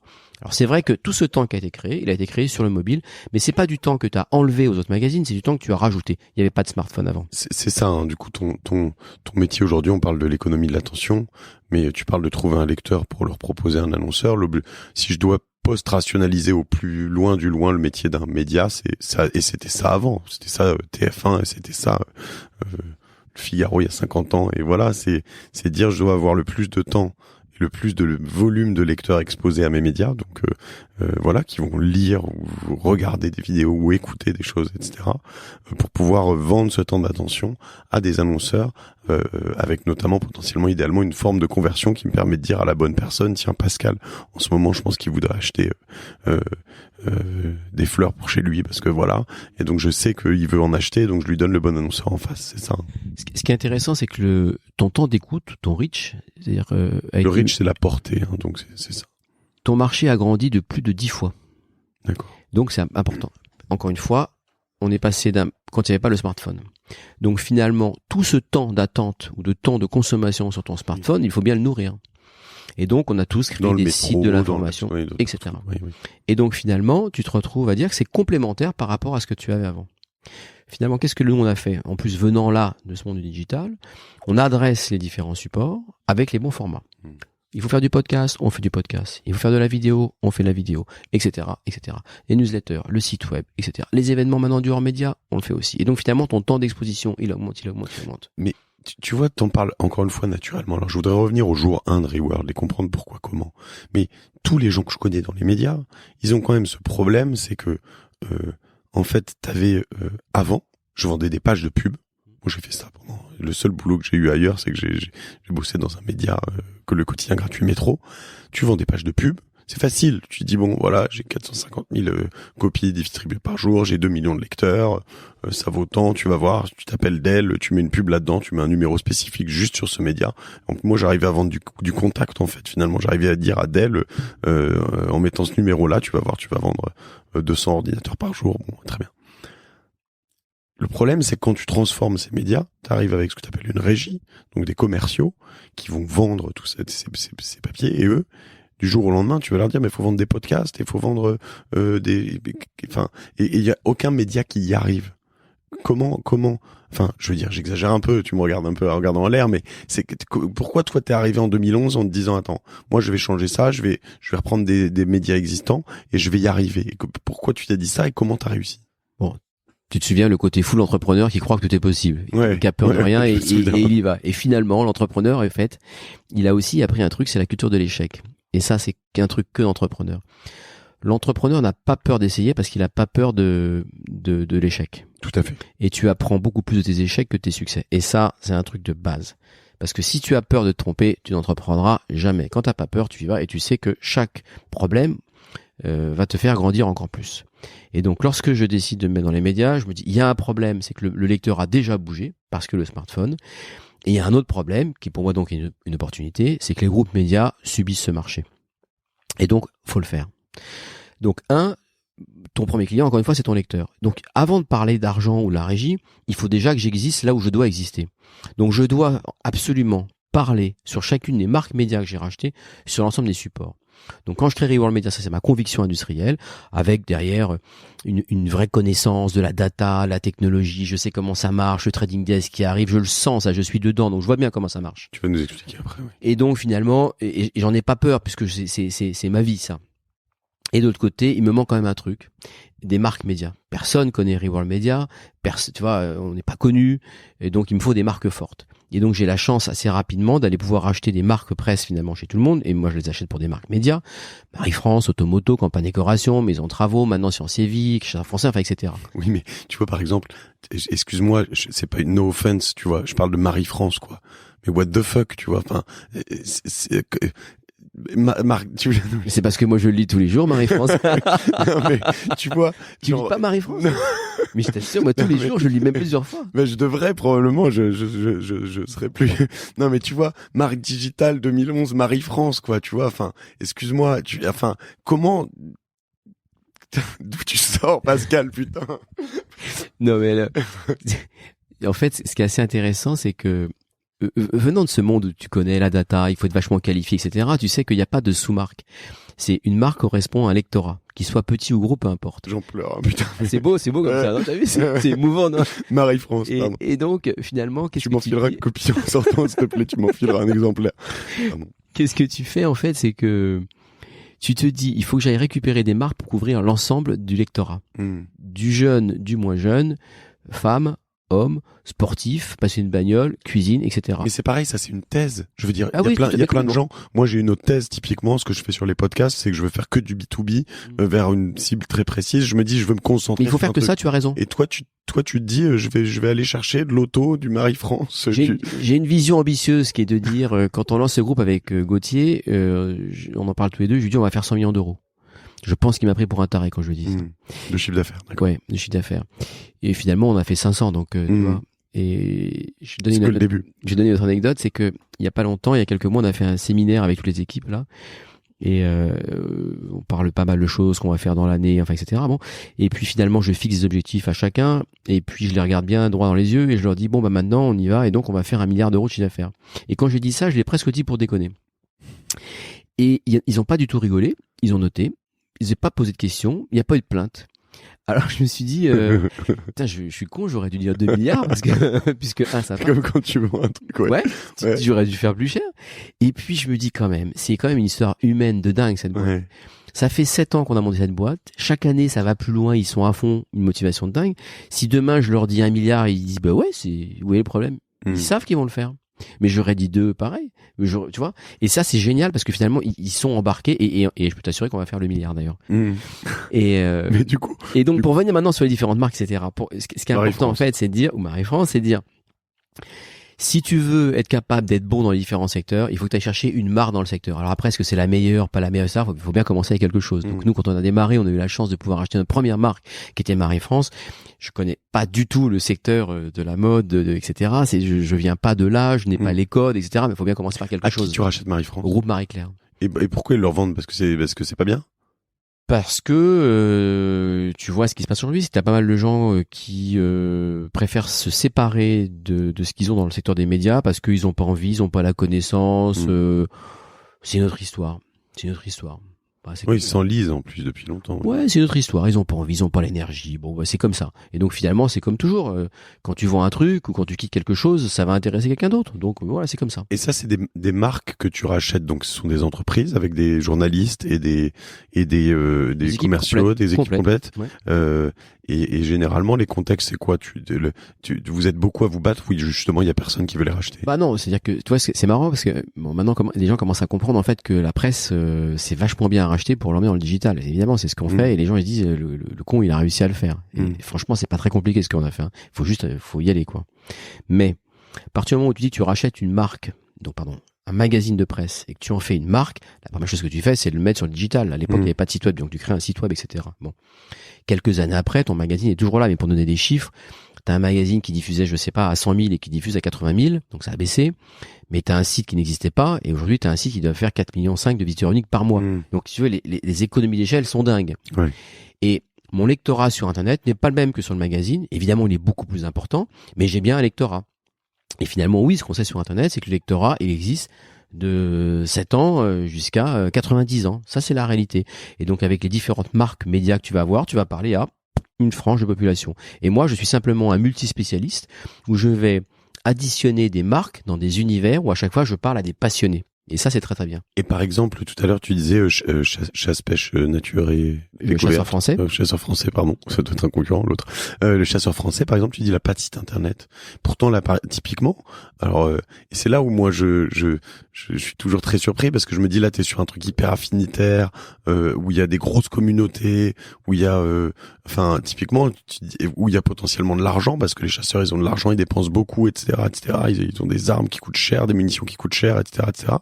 Et toi, là-dessus, t'as pas de site internet. Ah, parce que tu viens de le racheter. Ah, d'accord. C'est la prochaine étape. Mais oui. Pourquoi c'est intéressant de racheter ces marques aujourd'hui? C'est parce qu'elles n'ont pas été digitalisées. Sinon, si elles avaient été digitalisées, ça vaudrait une fortune. Au féminin n'aurait jamais existé si elle avait fait ce qu'il fallait faire. Enfin, voilà, j'en parle, tu vois, avec beaucoup de recul maintenant. Et donc, et c'est pareil dans chacun des médias aujourd'hui ou différentes thématiques, tu vas trouver des ovnis qui sont des boîtes d'entrepreneurs qui ont été montées en peu de temps, qui ont des croissances de dingue, mais ils ont fait la croissance parce qu'en face, les gens se positionnent pas. Finalement, nous, on a réussi à faire Reward Media parce qu'il y a des gens qui nous ont vendu des marques incroyables et ils ont pas voulu les digitaliser. Tu vois l'exemple de Mondadori, pourquoi on rachète Mondadori? Ouais, t'as raison, c'est pas normal que Chasseur Français en 2020 n'ait pas de site web. Oui, bien sûr. Donc qu'est-ce qu'on va faire? Oui, on va faire la moindre des choses, c'est au moins de l'emmener dans le digital. Mais tu parles quand même avec une marque qui existe depuis très longtemps, qui a beaucoup d'abonnés, qui est très forte, avec un contenu, des équipes super. Et en effet, quand je parle avec Tancrel, qui est rédacteur en chef de Chasseurs Français, il est ravi. Alors il vient de nous rejoindre dans l'aventure là. Il est ravi parce qu'évidemment lui, il se dit mais c'est un potentiel de dingue. Quand je parle avec les équipes de Sciences et Vie Junior, Découverte et Sciences et Vie, c'est pareil, on a un potentiel de dingue. Mais si t'occupes pas l'espace, d'autres vont le faire. Donc c'est pas grave. Nous venons du digital, on va faire ce qu'il faut maintenant pour exister là où ton lecteur est. Encore une fois, je ne fais moi que de répondre aux attentes de mon lecteur. Il veut me lire tous les jours sur les différents formats, etc., etc. Donc finalement, le travail que j'ai à faire aujourd'hui, c'est déjà de m'assurer que pour chacune des marques que j'ai 42 marques aujourd'hui, je sois bien présent sur tous les leviers. Et j'essaie d'être présent de façon équitable. C'est-à-dire que je suis là où le lecteur a besoin. Et je vais chercher ensuite à voir quel est le support ou le format sur lequel je vais pouvoir avoir le plus de contact avec mon lecteur, tout en acceptant en fait que ça va être différent en fonction des marques. Nous deux, Veiller les Chaumières, tu vois, des magazines comme ça, Pleine Vie.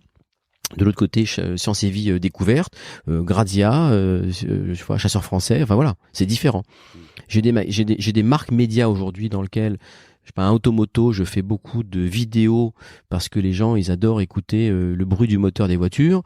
Je vais faire des recettes de cuisine, je vais faire des photos dans un magazine, je ferai des podcasts. Enfin, donc en fait, c'est différent en fonction de la population que tu veux toucher. Et encore une fois, ma stratégie, elle est guidée par mon lecteur, par mon client, qui est mon lecteur, qui est pas l'annonceur. L'annonceur, c'est mon client de rang 2. Le client de rang 1, c'est ton lecteur. Moi, je suis là pour simplement avoir des lecteurs qui sont contents et qui viennent me voir tous les jours parce que je fais du contenu qui correspond à ce qu'ils veulent entendre en termes de format, de support, avec mes convictions à moi, qui sont des convictions de passionnés des différents univers. Alors, le jour 1, juste pour revenir là-dessus, de Reworld, quand est-ce que tu te dis on va faire ça? Quand est-ce que tu te dis je vais mettre de l'argent? Parce que vous avez levé aussi là-dessus? Vous avez, non, au début, juste la bourse. Non, au début, c'était pas ça. Au début, ça a été financé avec mes deniers privé. D'accord. Parce qu'il faut bien démarrer. Puis ensuite, tu fais la bourse, après tu fais rentrer des fonds, etc. Mais tu fais ça quand tu as déjà commencé à avoir quelques réalisations quand même. Non, le premier jour de Reworld, c'est une feuille blanche dans laquelle tu dis je vais faire ça parce que en fait ça ne marche pas. Et d'ailleurs, tu vois, dans les projets entrepreneurs, ce que je fais encore aujourd'hui, à chaque fois maintenant j'ai la même approche. Je pars d'une feuille blanche où je me dis qu'est-ce que je ne veux plus voir ou qu'est-ce qui marche pas. Et ça, c'est vraiment intéressant. Hop. Et l'autre côté, c'est qu'est-ce que j'aimerais voir ou qu'est-ce que j'aimerais faire. Et donc, tu fais finalement ce que tu aimerais faire. Et ça, c'est intéressant parce que ça fait la stratégie. Et la stratégie de Reworld, bah, tu vois, je crois que j'ai là. Tu vois ce papier qui est dans mon bureau, là? Je vois un papier, là. Donc ça, c'est la stratégie c'est la stratégie de Reworld de 2012. Et donc, pour te donner ça, sur une table, avec Gauthier, et à l'époque, avec quelqu'un qui était à la régie chez nous, qui s'appelle Laurence Gaboury, on a écrit cette stratégie. D'accord. Ça, c'est du truc incroyable que tu as. Donc, pour ceux qui ne verront pas ce document, tu as quelques gribouillis, tu as 5-6 schémas, mais ça, c'est la stratégie de départ. Et finalement, ça, c'est ta vision d'industriel. Moi, je suis avant tout industriel. Et ma vision, c'est de dire, voilà ce qu'on va faire. Tu fixes le point. La route pour y aller, on va la prendre ensemble, on va marcher ensemble.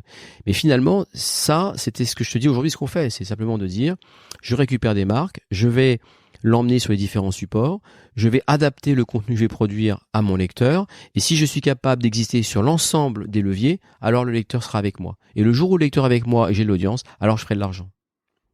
Et alors, tout ça sur un papier, c'est vrai que c'est...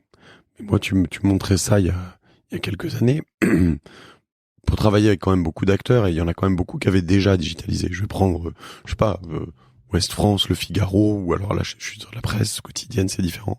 Ils l'ont pas fait. Enfin, tu sais, le sujet, l'idée, c'est important de l'avoir. Et le vrai sujet, c'est sur l'exécution. Et je pense qu'en fait, encore une fois, les idées de Reworld, elles sont super simples, c'est tout con. Hein. C'est l'exécution, la différence. L'exécution, ça veut dire qu'il faut être dedans. Je pense que ici, la particularité, c'est que on fait nous-mêmes.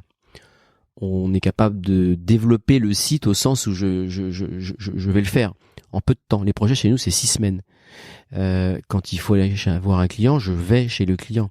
Quand il faut facturer, je suis capable de porter la facture. Donc on est sur la balle, on est dedans, tu vois. Et ça, c'est vraiment important. On considère qu'aujourd'hui, dans les projets que l'on peut avoir en interne, on les porte nous-mêmes. Donc c'est vraiment important d'aller au bout. Allez, ça veut dire quoi, ça? Quand tu fais toi-même les choses, tu vas faire beaucoup moins d'erreurs, tu vas être beaucoup plus rapide, tu vas dépenser beaucoup moins d'argent. Et donc finalement, si tu te dis que demain, la stratégie d'entreprise coûte moins d'argent, elle est rentable beaucoup plus rapidement, Mais tout le monde va dire, c'est vachement bien ça en fait. Et qu'est-ce qui se passe dans beaucoup de groupes aujourd'hui? C'est pas une critique, c'est juste que ça marche comme ça par rapport à des groupes d'entrepreneurs. Donc je critique pas les autres par rapport à Evan Media, je veux pas faire ça. Là, pas mal de boîtes, quand elles veulent se transformer, elles font appel à des cabinets de consultants. Moi, je dis chez moi, les gars, si vous faites appel à un consultant, il y en a un de trop. Je vais pas payer un consultant alors que moi, je vous paye aussi. Donc, vous choisissez, c'est le consultant ou vous.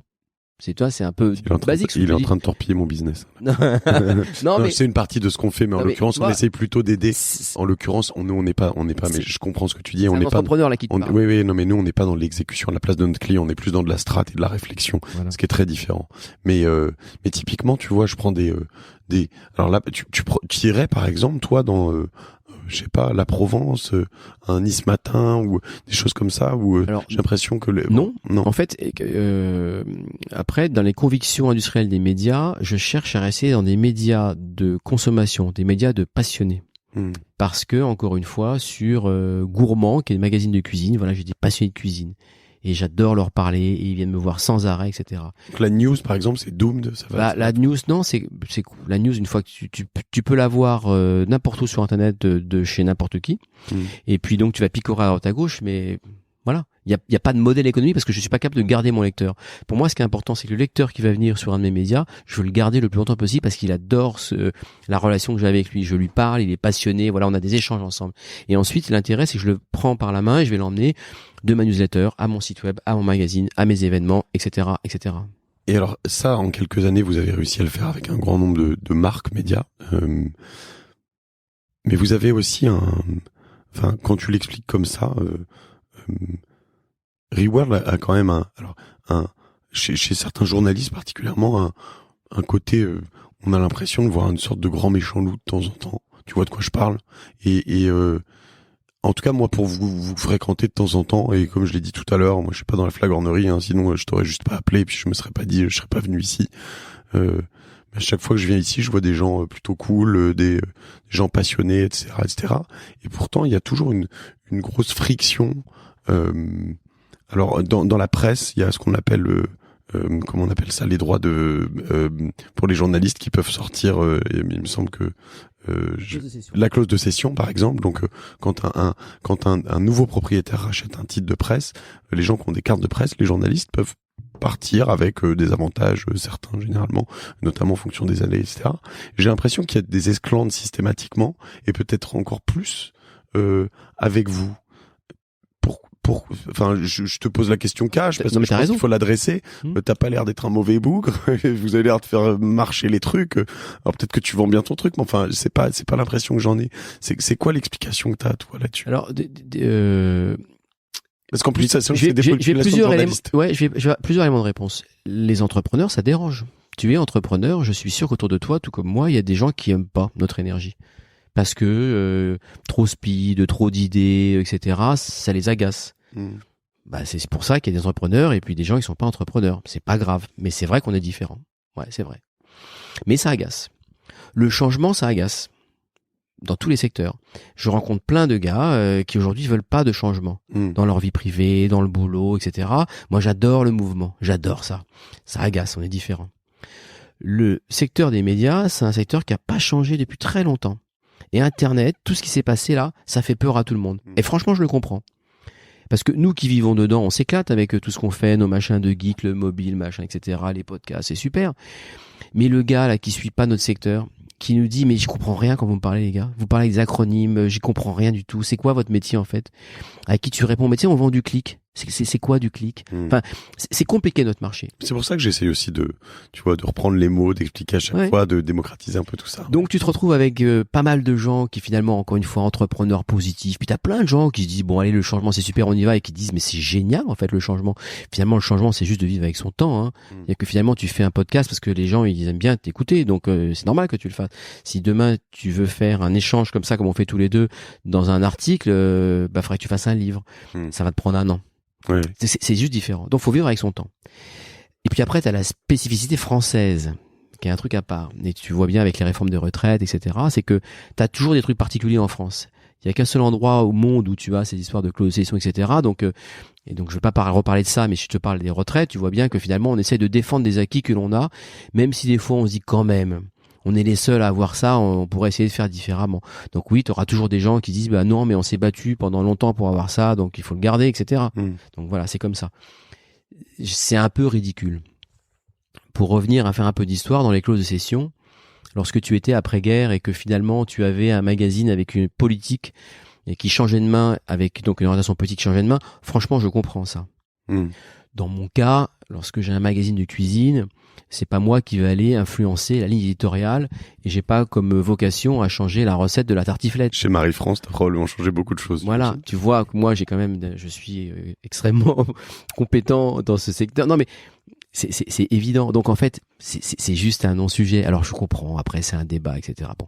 Puis après en France, il y a toujours un sujet aussi où ça finit avec les syndicats qui n'ont rien à voir avec le sujet, mais il faut bien une façon d'exister. Tu vois. Donc tu vois, à la rigueur, on a vu ce qui se passait avec les retraites, donc voilà. Bon. Donc finalement, ce sujet-là, je le mets de côté, qui est un sujet syndicaliste du passé, et c'est pas mon problème à moi, entrepreneur, si tu veux. Je ne suis pas responsable. Je te rejoins pas là-dessus parce que non, mais je suis plutôt dans là où tu dis c'est pas ton problème, c'est que typiquement nous, à un moment, on regardait ce dossier, ce rendez-vous fameux où je t'avais pas marqué, où tu m'avais oublié. Je suis très vexé, Pascal. On regardait ce dossier avec un média dans l'univers financier. Et qui a d'ailleurs été un peu à l'origine de mon autre podcast qui s'appelle La Martingale, qui est un podcast sur les finances personnelles, et dans lequel je me suis dit, en fait, en regardant ce dossier, je me suis dit, mais tous ces médias de finances personnelles, c'est chiant comme la mort.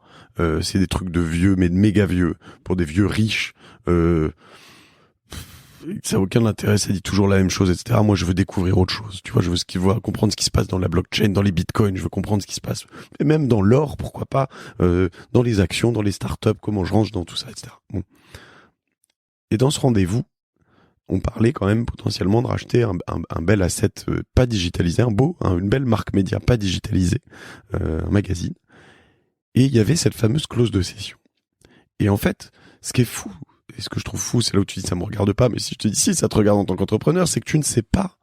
En fait, on essaye de calculer, alors j'imagine que tu le calcules le moins vaguement possible, j'allais dire vaguement au début et puis après le plus précisément possible, mais quand tu rachètes Mondadori, tu sais pas si tu vas avoir 90% des gens qui vont partir et que ça va te coûter X dizaines de millions d'euros. Je dis ça, mais c'est à peu près ça, c'est des ordres de grandeur comme ça, non? C'est ça? Ouais, c'est ça, 20 millions même. Ou juste 20% qui vont partir. Tu sais pas si c'est les bons qui partent ou les meilleurs, ceux qui veulent, voilà, ou ceux qui restent parce que ils s'accrochent à leur truc. Enfin, c'est quand même très compliqué. T'as pas le choix dans tout ça. Non, mais c'est là où c'est mal fait. C'est que finalement, c'est comme ça, mais c'est que en France et tu dois vivre avec. La réalité, c'est qu'encore une fois, quand tu reviens au projet, nous sommes des gens tout à fait normaux, on fait des projets et donc, quand tu es capable justement d'aller dynamiser un écosystème, finalement, tout le monde est vachement content. D'accord. Et les gens sont contents et tu as raison. Pas de mauvais. Tu le vois chez nous, les mecs ils ont la pêche, ils sont contents, enfin c'est super, c'est une très belle histoire humaine, entrepreneuriale, etc. Puis après, t'as quand même des gens qui disent mais attends, il y a peut-être une opportunité pour prendre un joli chèque là. On parle pas de Reworld Media, on parle pas de ce que l'on fait, on parle d'argent. Oui. Et bah c'est comme dans un divorce, à un moment tu te dis ouais, bon après si je peux récupérer un peu plus, je vais se récupérer un peu plus quand même. C'est normal. Et donc là, je reviens sur les syndicats, etc., dans lequel, d'un côté, t'en as qui veut beaucoup, et de l'autre côté, l'autre qui veut pas beaucoup. C'est un truc français, encore une fois. Donc ça clash. Ça clash. Mais ça clash pour des mauvais sujets, hein, pour des histoires d'argent. Et donc, tu ne parles que de ces histoires-là. Et donc, après, chacun a ses arguments. Alors, en effet, si tu te fâches avec un journaliste, il va faire un article dans la presse. Si tu te fâches avec un informaticien, il va te mettre un bug dans son logiciel. Chacun a ses propres armes. Bon, c'est comme ça. Mais c'est un mauvais sujet, en fait. Parce que finalement, on parle pas de projet, etc. Tu sais que quand on a fait le rachat Mondadori, parce qu'on est une boîte cotée, Mondadori était aussi une boîte cotée, on pouvait pas rencontrer les collaborateurs. Donc, ça veut dire, à plusieurs moments, on nous a reproché de pas avoir été voir les équipes. Mais on peut pas voir les équipes. Mais ça, les syndicats le savaient très bien. Hein. Donc évidemment, c'était plus facile de dire « Oh, les salauds, les machins, etc. » Mais tu dis... Bon, puis après, c'est trop tard, parce qu'une fois que les mecs ont commencé, je te passe, moi j'étais assez affecté. À une époque, j'avais même des photos de moi où les mecs nous ont mis en boucher, avec un couteau dans la main et tout. Je dis, mais pour les gens qui me connaissent, ils disent « Mais ils sont tarés ou quoi ?» Bon, voilà, mais c'est comme ça. Alors puis après tu déranges quand même, tu vois le geek qui est venu au pays des médias et qui finit par être le plus gros du marché. Ouais, il y en a plus d'un, ça leur met les boules. Bon bah c'est pas grave, on passera à autre chose. Sachant qu'il y a aussi un peu ça, parce que connaissant bien cet univers et je l'aime beaucoup comme toi, j'ai l'impression. Mais je te regardais tout à l'heure et comme tu te présentais, etc. Et je me disais, c'est vrai que t'as un côté, geek et encore un G, quoi, et data, et aussi très pragmatique, entrepreneur, etc. Et en effet, je pense qu'il y a aussi beaucoup de gens qui regrettent, à tort ou à raison, en tout cas ça marche plus aujourd'hui, ça c'est sûr, mais ces espèces de grands patrons de presse, tu vois ce que je veux dire, un peu années 80, voilà, bon, c'était une autre époque, mais ça marche plus comme ça, quoi. Mais je me reconnais dans ces histoires d'entrepreneurs, de la French Tech, de tout ça. Moi, c'est ça mon écosystème finalement. Quand tu rentres chez Reworld Media, tout le monde me tutoie, m'appelle par mon prénom, je suis vachement proche des gens. Enfin, tu vois, mon bureau est ouvert. J'ai un bureau qui est modeste, tu vois. Je suis un geek, mais c'est le bordel, j'ai du papier partout. Enfin, je sais pas, tu vois, c'est normal ici. On vit pas de façon incroyablement parce que c'est pas nous, on n'est pas comme ça, enfin voilà, c'est comme ça. Et puis on va passer du temps ensemble, tu vois, encore une fois c'est une histoire humaine cette boîte, et ça c'est très important. Et donc ça veut dire que finalement tes équipes te voient comme quelqu'un d'accessible, avec qui on peut parler, etc. Après de l'autre côté, les gens ils te voient comme quelqu'un d'exigeant. Ouais, c'est aussi le reparti en disant ouais, ça bouge vite, oui, il faut aller vite, et donc mais tu t'en rigoles de ça. Tu vois, quand en interne dans un objectif, si on me dit 1, je vais dire 2. Donc finalement, eux aussi de l'autre côté, ils vont me dire 0,5, mais je vais quand même dire 2. Donc, mais on se marre, tu vois.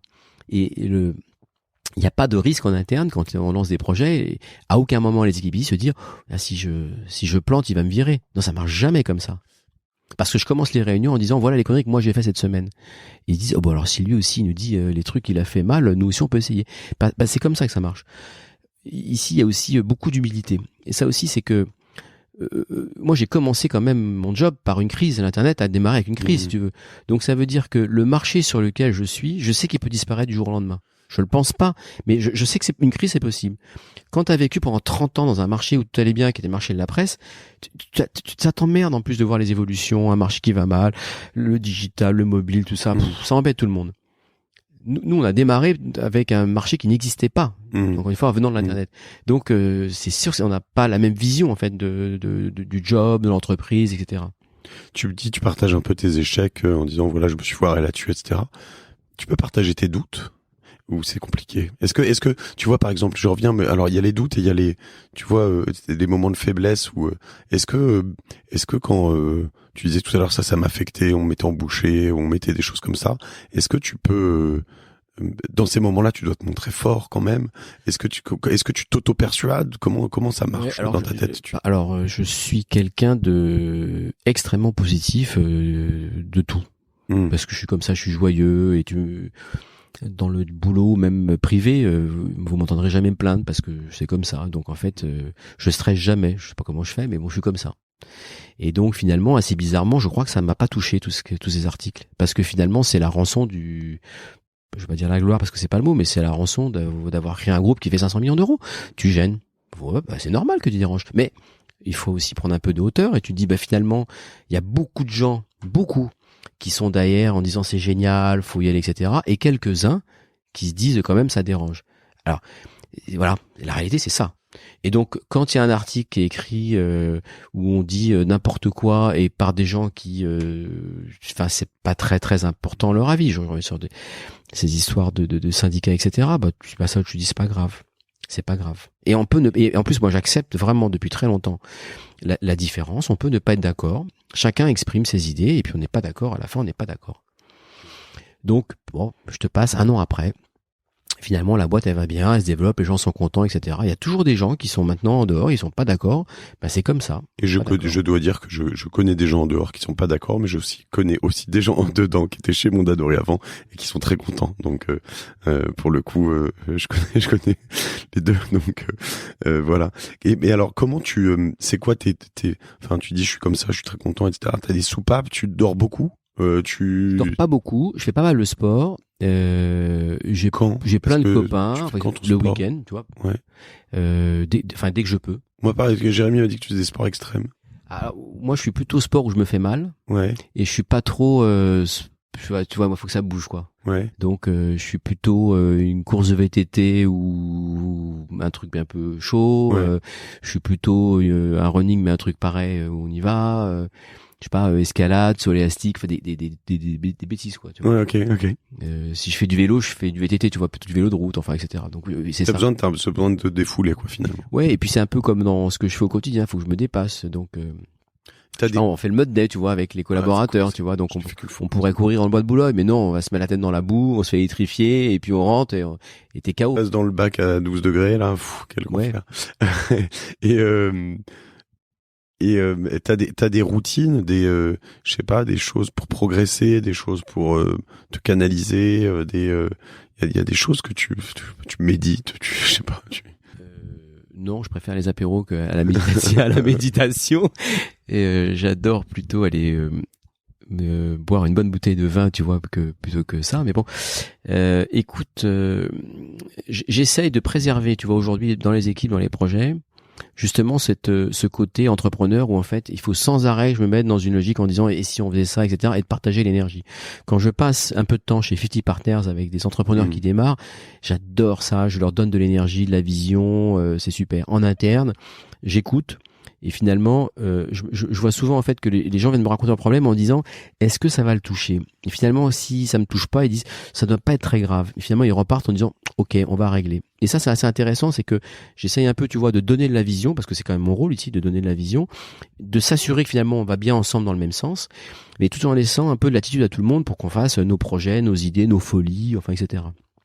Et ça, c'est intéressant. Donc finalement, ça, j'essaie de le garder et c'est mon moteur, ça, justement de garder du temps et la disponibilité pour pouvoir innover, pour pouvoir imaginer, pour pouvoir rêver, pour pouvoir, tu vois, ça, c'est très important. Ce que je ne ferais pas aujourd'hui, je serais plus capable de le faire. Donc évidemment, je serais pas capable d'être salarié parce que je saurais pas faire. Je serais pas non plus resté dans un environnement qui ne bouge pas du tout, tu vois. Tu te ferais racheter demain, tu pourrais pas rester. Ça dépend par qui, mais je sais pas faire. Enfin, je pense que je ne sais que entreprendre. C'est un objectif un jour de l'exit, de la revente. Non, parce que encore une fois, je suis assez loin de cette notion d'argent. Moi, je fais des projets pour qu'ils marchent et après l'argent elle vient. Et puis une fois que tu as fait une première affaire, je dis souvent, je veux pas être le plus riche du cimetière et c'est important chez moi. Je donne beaucoup de sens à ce que je fais et je suis plus aujourd'hui dans la notion de partage. Il y a eu des générations d'entrepreneurs avec bien avant nous là. La génération d'avant où les mecs ils avaient toujours 100% de leur boîte et puis ils mettaient les millions les uns après les autres, etc. Mais être riche seul, c'est dommage, je trouve. Tu vois, tu t'emmerdes. C'est mieux d'être riche avec des potes. Mais c'est quand même meilleur. Et je me souviens quand on avait fait, je reviens sur l'histoire de NetBooster, la boîte on l'a rentrée en bourse, on avait récupéré tous un peu d'argent, on a fait une fête de dingue, un super resto, tout le monde était content, ça m'a donné la banane. Mais quand on a racheté, j'aurais pu tout garder pour moi, mais c'est débile. Quand on a créé Reworld avec Gauthier, Jérémy, tout ça, on a donné beaucoup d'actions et on donne tous les ans. Mais je suis ravi, moi. Et finalement, à partir du moment où les enfants ont de quoi manger et que j'ai un toit, franchement, ça suffit. Hein. Donc, il faut avoir aussi cette notion de partage qui est importante, c'est-à-dire de redonner. Quand on fait de l'investissement dans les startups, j'investis pas pour gagner de l'argent. J'essaie de ne pas en perdre non plus, mais j'essaie de transmettre avec. Et c'est plus important pour moi de transmettre que de me dire, putain, je vais faire un coup de dingue, je vais gagner de l'argent. Il y a un truc de fou, hein, donc les comptes sont publics puisque c'est une société cotée, donc Reworld fait presque 500 millions de chiffre d'affaires, bravo. 30 millions d'EBITDA, c'est ça, 37 tu 37 et puis on verra parce que pour l'année prochaine c'était l'année précédente. Mais ce qui est fou, alors moi qui suis habitué aux grosses cotations et aux valorisations délirantes, c'est qu'elle est sous-valorisée cette boîte. T'as peut-être pas le droit de dire, je sais pas si t'as le droit de dire des choses comme ça, mais moi j'ai le droit de le dire, mais elle est, la cotation, je sais pas combien elle est. Je sais pas, 530 millions d'euros, mais ce qui est sûr, c'est que si tu regardes le potentiel du chiffre d'affaires, de la profitabilité, de la croissance, de son positionnement, oui, la boîte est probablement sous-valorisée. C'est mon avis personnel. Ensuite, c'est pas pour ça que je vais recommander aux uns et aux autres d'y aller. Encore une fois, ça n'a rien à voir. La bourse, elle bouge. Et c'est ça qu'il faut comprendre, c'est que la bourse, elle évolue à la hausse ou à la baisse pour des facteurs qui n'ont rien à voir avec ta boîte. Quand tu regardes les chiffres de LVMH il y a quelques semaines qui étaient dingues, mais c'est le même jour où finalement on t'explique que le coronavirus a une croissance incroyable. Bah, finalement, la boîte a démarré la journée en croissance et ça finit en baisse. Ça n'a rien à voir avec les chiffres de LVMH. C'est parce que les phénomènes qui sont externes ont toujours beaucoup plus d'impact que les phénomènes internes. C'est comme ça. Et donc finalement, nous, on est une small caps avec une boîte aujourd'hui qui est juste au-dessus de 100 millions d'euros de Les market small cap. caps, ce qu'on appelle, c'est Les petites capitalisations. Ouais. Et donc finalement, tu te rends compte que quand les marchés boursiers sont un peu chahutés, tu t'es beaucoup plus chahuté. Voilà, c'est tout. Mais il faut l'accepter. Encore une fois, la bourse, moi j'ai toujours fait ça avec une logique et dire, c'est pas une sortie financière pour moi, et en plus c'est pas ce que je cherche. La bourse, en fait, c'est une autre histoire. C'est le début d'une autre histoire dans lequel tu as des avantages en termes de communication, de transparence, etc. Dans lequel il y a des fois où tu es super heureux parce que le cours de bourse il monte de façon dingue et tu te dis c'est incroyable, mais dans ce sens-là personne ne se plaint évidemment. Mais tu as aussi la contrepartie où des fois le cours de bourse il est super bas, et puis c'est ce que j'avais fait chez NetBooster en disant profitez-en, faut racheter. Et le milliard, alors comment tu l'atteins? Finalement on va continuer à faire ce qu'on sait faire, on fait des acquisitions avec une conviction industrielle, et puis ensuite tout ça c'est avec beaucoup d'innovation en interne. Donc c'est plus facile évidemment de passer de 500 millions à 1 milliard parce que tu as déjà quand même t'as un track record, t'as 1200 personnes, enfin c'est gros maintenant. Ouais. Est-ce que t'as des vraies économies d'échelle? Je veux dire, quand tu lances sur le chasseur français j'ai bien dit, c'est le bon celui-là, un site internet, tu utilises toutes les technos que tu as utilisées pour les autres et ça se fait comme ça ou? Ah oui, oui, parce que finalement la création du site jusqu'à la monétisation, les outils tu les as déjà. Tu vois, on fait 54 millions de visiteurs uniques par mois sur l'ensemble de nos sites aujourd'hui. Donc finalement les outils que tu fasses 54 ou 55 ou 60 54 millions de visiteurs uniques. Donc 54 millions de personnes différentes. Non, pas que des Français. Si je le reprenais en dédupliqué, ça serait 28 millions. Mais encore une fois, nous on est assez particulier, c'est qu'on a tellement de marques. Finalement, il faut accepter que chez moi, je peux avoir quelqu'un qui lit La Bagnole et Chasseur Français ou Sens et Vie, puis voilà. Mais ça fait des audiences très importantes. 25 millions de personnes dans les bases de données. Tu saurais me réexpliquer aussi bien que Jérémy ce qui m'a impressionné, on va pas rester des heures là-dessus, mais notamment toutes vos stratégies de vente de pub, c'est-à-dire que vous mettez en concurrence, alors ce qu'on appelle le header bidding, c'est ça, vous mettez en concurrence vos propres régies qui vont vendre des campagnes par exemple à Renault, en disant soit du clic plutôt en l'occurrence, avec potentiellement, alors je sais pas s'il y a Google là-dedans, mais d'autres personnes que tu vas brancher tout le monde, et toi tu vas dire en tant qu'éditeur, donc propriétaire des marques, tu vas dire moi je donne au plus offrant, et si t'as un deal annuel, il me disait avec Renault en disant je te vends 10 millions d'euros de pub sur l'année, si à la fin t'en as vendu que 5 ou 6 ou 7 parce qu'il y a d'autres gens qui ont vendu plus cher, tant pis. J'explique bien à peu près. Oui. Le marché, en fait, il a changé. Le marché de la monétisation, là, on parle. C'est que c'est un marché qui est devenu très technique, très logiciel. Bizarrement, on est passé d'un marché dans lequel tu avais une régie avec des hommes et des femmes, dans un marché dans lequel tout à l'heure tu vendais des pages de pub comme ça. Voilà, mais par des hommes et des femmes, dans un marché qui est fait par un logiciel aujourd'hui. T'as plus d'équipe sur la partie programmatique là. C'est pas un souhait de notre part, etc. C'est comme ça. Et donc, tu t'es retrouvé, un peu comme les enchères tu avais sur les mots-clés sur Google, où finalement, aujourd'hui, tu as des gens qui vont mettre un inventaire publicitaire, des bandeaux, des habillages, etc., à disposition de ces places de marché, ce que je fais moi. Et de l'autre côté, tu as des clients, des acheteurs, des annonceurs, qui eux vont aller sur la même place de marché, de l'autre côté, qui sont donc les acheteurs. Et tout ça, ça se fait de façon automatique, en fonction des critères de chacun. Donc l'annonceur, il peut très bien dire... Tiens, cette semaine, j'ai envie de faire plutôt des pubs à Bordeaux, à Marseille et à Lille parce que j'ai des produits à vendre. Mais la semaine prochaine, je ferai du Paris et Strasbourg. Et finalement, je vais vendre le produit A, le produit B ou le produit C. Et puis, ils vont beaucoup plus parler en disant mais à qui je veux parler? Un homme, une femme, etc. Donc, c'est beaucoup plus des profils à qui on veut parler qu'une marque. Et puis moi, de l'autre côté, je donne mon inventaire avec ma data en disant... Voici mon inventaire sur Automoto, mais là, c'est des hommes 45 ans qui habitent dans des villes, etc. Et donc le profil. Et la place de marché, finalement, qu'est-ce qu'elle fait? Elle va monétiser de façon automatique l'inventaire disponible par rapport à la demande. Et ça se fait de façon automatique, et c'est ça le marché. Et de plus en plus, on a même des marques chez nous où 100% de l'inventaire est vendu de façon automatique. Mais pendant des années, tout ça a toujours été tiré vers le bas et tiré les prix vers le bas. Non. En fait, j'ai l'impression que maintenant c'est plus le cas. Alors c'est plus le cas, mais ça veut dire que pardon. Comment on remonte? En fait, si demain on raisonne en médias en disant je vendais avant une page à tel prix et oui, il y a une perte de valeur. Alors on va dire globalement, le chiffre d'affaires publicitaire sur un magazine, oui, c'est en baisse. Par contre, dans un groupe média comme nous, le chiffre est pas en baisse, il est en croissance. C'est simplement que le chiffre s'est déplacé et qui se monétise différemment. C'est comme le lecteur tout à l'heure. Là, on est revenu sur ma deuxième client qui est l'annonceur. Le lecteur, moi, je l'ai pas perdu. il s'est déplacé. Tu disais toi tout à l'heure, je n'ai plus de magazine, j'ai lu autre chose. Je t'ai pas perdu parce que finalement je te récupère sur le mobile. Et si tu es un passionné de Marie-France, je suis sûr que tu vas aimer Marie-France bientôt. Tu vas le lire sur l'application mobile. Je vais la télécharger de ce pas. Oui, évidemment. Je suis sûr que je suis plein de cibles. Mais finalement, c'est simplement que le lecteur a bougé. Et l'annonceur, c'est pareil. Ton cas de Renault tout à l'heure, c'est de dire non mais moi je continue à annoncer. Mais comme lui aussi il veut vendre des voitures maintenant, et il va être quand même très sensible à la vente de voitures plutôt que de dire que les gens ont dit que la voiture était très jolie, parce que jolie c'est bien, mais ce que je voudrais c'est quand même la vendre. Eh bien finalement il va s'exposer sur les différents leviers que je lui propose de mes médias. Il va chercher quand même de plus en plus à mesurer l'efficacité de là où il va se positionner, et très clairement il cherchera à aller jusqu'à la vente, parce qu'à un moment ce qu'il veut c'est qu'il y ait des gens, des leads ou des gens qui vont aller chez un concessionnaire, qui vont essayer une voiture, etc. Et c'est quand même important de mesurer, et il va mesurer l'efficacité globale. Et la réalité finalement aujourd'hui c'est que tout ça, ce marché bouge vers le digital, que c'est un marché qui est en croissance, le marché publicitaire. Oui, les modèles économiques ils ont changé parce que du CPC, du CPA, du lead, enfin etc.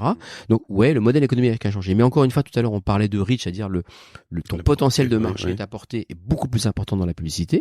Les modèles, oui, ils sont compliqués, ils sont nouveaux. C'est aussi très diversifié parce que finalement, tu fais plus maintenant une campagne de page de pub ou une campagne de spot télé. Tu fais plein de petites campagnes de plein de petits trucs parce que encore une fois, ce qu'on disait tout à l'heure, c'est que tu vas venir sponsoriser mon Instagram, mon Facebook, mon podcast, mes mobiles, etc. Mais au global, le montant global est en croissance. Donc finalement, quand tu raisonnes marché média, le marché est en croissance, mais oui, c'est complexifié, oui, c'est diversifié, et oui, les modèles économiques ont changé. Ok, merci pour ce petit cours, Pascal. J'aurais eu de quoi progresser aujourd'hui. Donc, on parle de 46, 47 marques médias, c'est ça? 46 marques médias. 46 marques médias, ça fait donc un 10 millions par marque à peu près. Finalement, si je devais lisser à peu près, j'imagine que c'est pas du tout le cas. Combien de personnes aujourd'hui, Reworld? 1200 personnes dans 12 pays. Ok. Toi, on peut te suivre, on peut t'ajouter. C'est quoi tes endroits où on te trouve? LinkedIn, où Instagram, il y a des endroits où t'es... Ouais, Facebook, LinkedIn, Instagram, voilà. Ok. Je te repose cette question parce que je sais pas si j'ai eu ma réponse tout à l'heure. Comment tu progresses, Pascal? Au contact des autres. Et encore une fois que je suis très humain et donc j'adore parler avec les uns et les autres, et donc finalement ce qui est très important pour moi c'est d'échanger, et au même titre que j'essaye de nourrir les autres de mon énergie et de mes projets, de ma vision, au même titre on échange et je me nourris aussi de leurs passions, leurs idées, leurs qualités et leurs défauts. Et ces autres, c'est des rencontres comme ça? Alors pareil, tu te rapproches toujours des gens qui sont plus proches de toi, donc oui, c'est très agréable de discuter avec des entrepreneurs de chez 50 Partners parce qu'il y a un échange d'énergie de dingue. T'es plutôt du genre à pas danser et aller parler avec un entrepreneur, ou t'es sur le dance floor aussi? Non, je fais les deux, moi. Je fais les deux. J'adore les apéros, etc. T'es moins chiant que moi. C'est bien. Non, mais tu vois, ce qui est sympa, c'est que quand je regarde l'énergie de Reworld Media, on passe plein de soirées ensemble, on fait plein de séminaires. Des fois, j'ai l'impression que c'est plus un BDE que des séminaires. Mais c'est super sympa parce que en fait, on se marre. Et tu fais pas encore comme Pierre Chapaz des soirées je sais plus c'est quoi, la Lumpur ou Mexique? Non, alors nous on est resté, tu sais, des épiciers, donc 1 euro c'est 1 euro, on fait vachement gaffe, et on aime bien gagner de l'argent, et dépenser c'est toujours un peu difficile. Mais tu vois, quand on fait justement ce genre d'événements entre nous, ouais, c'est sympa, on se marre, et ça donne en fait une grande confiance justement, et quand on a des trucs à se dire, on se le dit assez cash. Et c'est mieux ça, franchement. C'est ce qu'on fait chez nous, ouais. Il y a pas de sujet tabou ici, c'est-à-dire que si on a un truc à se dire, on se le dit, voilà. Ouais. J'arrive au bout de ma voix, j'ai l'impression. Je vais te laisser bientôt. J'ai quelques petites dernières questions. Si tu avais un livre à offrir, ou le livre le plus offert, quelque chose qui a pu changer ta vie, ou... des histoires d'entrepreneurs du type Elon Musk, voilà, c'est génial. Et après, je sais pas, des trucs derniers, tu vois, j'aime bien des jolies photos, j'aime bien des trucs autour de l'art. J'ai eu dans les mains un livre de photos de cuisine d'un photographe que j'ai découvert il y a pas longtemps, qui s'appelle Patrick Rougereau. Il fait des photos de l'art culinaire. Son truc est magnifique. Il a un site, Patrick Rougereau. D'accord. On mettra le lien. C'est-à-dire que moi j'adore la cuisine, tu vois, je vois ses photos, je me dis ce mec est un génie, c'est magnifique. Superbe. On mettra le lien. On n'a pas parlé tant de ça, t'as parlé un peu d'échec, mais si t'avais un échec depuis toutes ces années d'entreprise, un échec préféré, On en a plein parce que finalement là, j'adore parler des échecs parce que t'apprends encore une fois beaucoup. Mais quand on a démarré Reworld, tu vois, on s'était dit on va faire du e-commerce. C'est une énorme connerie ça en fait. On s'était lancé dans les box. Pour nous en tout cas, énorme connerie. Bonne idée, mal exécutée. Il y a plein de gens qui font des business dans les box qui marchent bien. Bah nous on a tout foiré. Je suis en train de me foirer dans les box. Je crois que mon plus bel échec d'entrepreneur va se faire dans les box. Ouais. Et si tu veux, je connais pas mal de mecs qui font plein d'argent. Tu vois, Fanny Pécheda, tu vois, c'est un succès de dingue. La fille est géniale. On a un autre copain là qui fait des box. C'est un entrepreneur incroyable. Donc voilà. Mais bah non, on n'y a pas réussi. Et donc en fait, c'est bon marché, mauvaise exécution. Et comme ça, j'en ai mais beaucoup. Et encore une fois, quand on se réunit tous ensemble, on commence par les échecs et on se marre généralement. T'as parlé de nuit blanche tout à l'heure. Généralement, je demande la pire nuit blanche d'entrepreneur, mais je pourrais te demander aussi sinon la plus belle, puisque visiblement tu passes des nuits blanches à tu vois. Moi, je me souviens d'une mes plus belles nuits blanches, c'est quand on a acheté ces bureaux, que t'es venu à Paris, en fait, c'était assez tôt dans mon aventure entrepreneuriale et c'était quand même un gros move parce que c'était un très gros investissement. Et honnêtement, un jour, je me suis réveillé, je me suis dit mais t'es complètement débile, c'est pas core business, pourquoi tu fais ça, c'est beaucoup trop d'argent, etc. Et j'ai pas dormi après en me disant mais c'est n'importe quoi. S'il y en avait une, toi, ou une belle, ou t'as eu une très belle idée, où ça a changé ta vie. Écoute, je pense que dans les nuits blanches, c'est souvent quand j'ai des idées où je suis persuadé qu'elle est bonne et que plus je passe du temps dessus et plus je sens que c'est un coup de dingue, ouais. Et je me réveille le matin, je suis. Et il y en a une là qui te marque particulièrement. Bah, tu vois, dans les derniers projets qu'on a eu la chance de faire, la blockchain a été une nuit importante. Ouais. Ça paraît un peu fou de dire ça, tu sais, tu pourrais presque me psychanalyser après ça en disant mais qu'est-ce qui t'excite dans la blockchain? Simplement tu te dis j'ai une vraie conviction industrielle parce que je vois où ça va aller, parce que je sens ces évolutions technologiques et je vois bien ce que ça va faire. Et on a fait cette boîte blockchain qu'on a démarré il y a donc un an maintenant là avec Xavier Latil qui est le patron, qui est aussi une boîte cotée en bourse, Blockchain Group. Il a fait 3 millions d'euros l'année dernière, il va faire 12 millions d'euros cette année. Et tu te dis, ça, tu vois, ça t'explique pourquoi. Alors après, il faudrait que j'aille beaucoup plus loin pour t'expliquer pourquoi, mais une boîte qui fait 0, 3, 12, tu te dis, il y a un truc. Et ça, c'est réel. Et tu peux m'expliquer pourquoi? Vas-y, on peut prendre 5 minutes. Si tu veux, à partir du moment où tu dis qu'une technologie va te permettre de casser tous les intermédiaires, les banquiers, les assurances, etc., donc ça va t'intéresser. Et j'adore les assureurs et je veux pas dire du mal des assureurs, mais quand tu demandes à des gens autour de toi en disant mais quelle est la profession qui est la plus difficile pour vous ou finalement que vous aimez pas ou vous avez toujours du mal à vous dire à quoi ça sert, etc.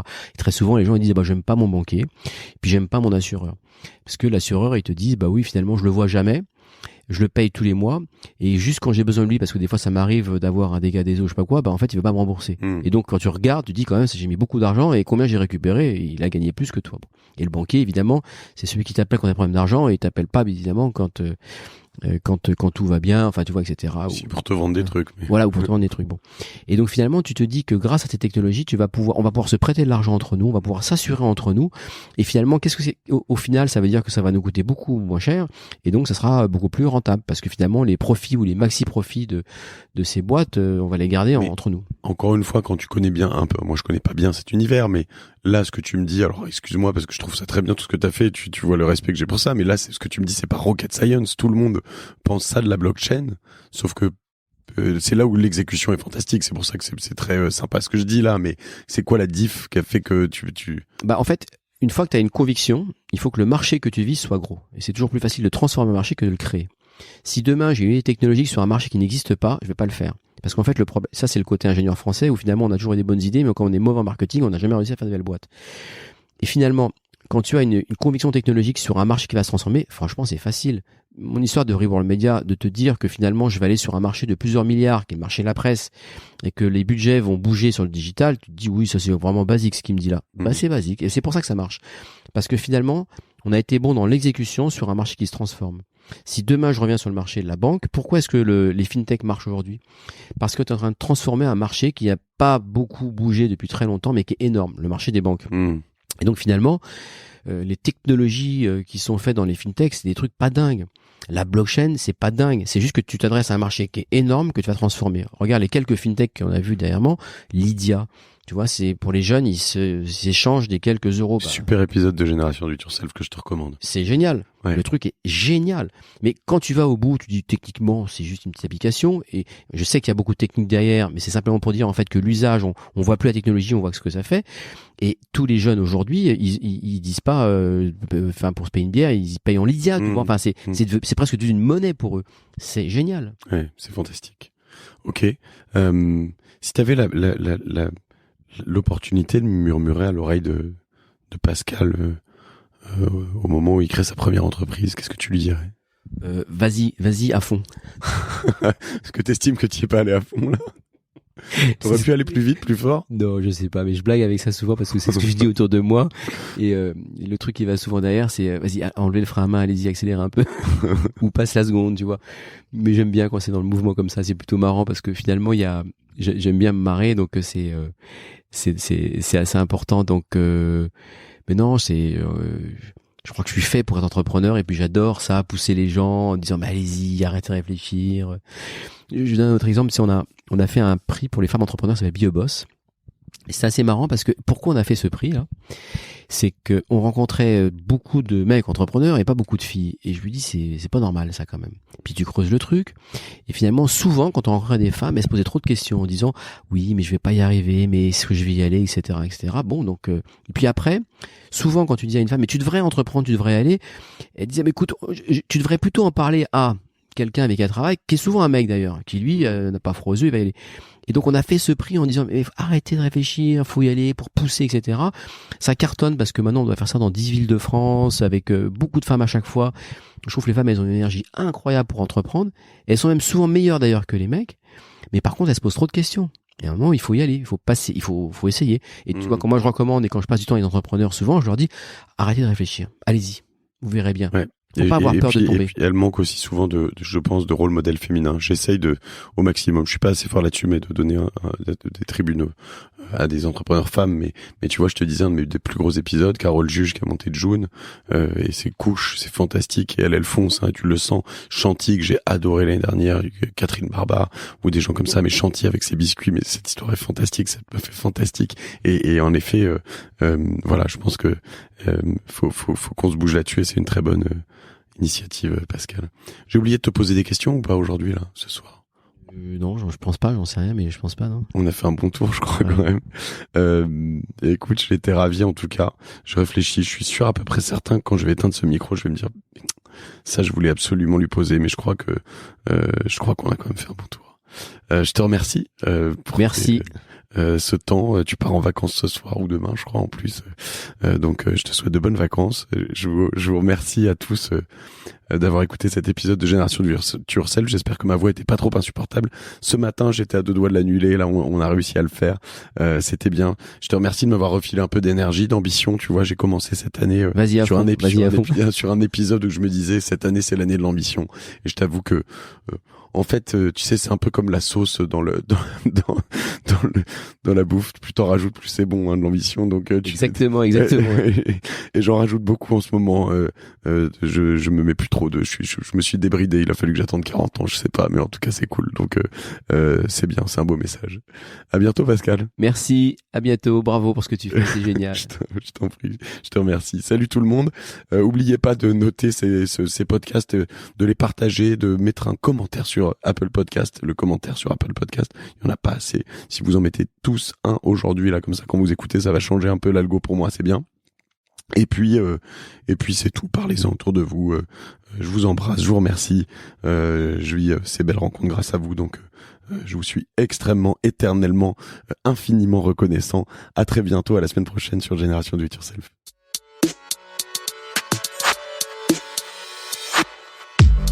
Bravo, vous avez écouté cet épisode de Génération Do It Yourself jusqu'au bout. Merci de le partager à 2 personnes autour de vous, d'inscrire de force vos amis au podcast sur leur smartphone et de mettre une note 5 étoiles avec un gentil commentaire. Vous pouvez le faire tous les jours et c'est ce qui me fait ressortir dans les classements. Aussi, si vous me laissez votre email sur gdiy.fr, je vous enverrai l'épisode de la semaine ainsi que 2-3 bons plans. Pour finir, n'oubliez pas que si vous avez des besoins en accompagnement tech et créatif, toute l'équipe de Cosa Vostra va vous bichonner comme il se doit si vous nous écrivez sur gdiy@cosavostra.com. Je remercie toutes les équipes qui ont travaillé sur cet épisode et particulièrement Morgane Prudhomme de Studio Module pour l'habillage sonore. Je suis Mathieu Stéphanie et je vous embrasse.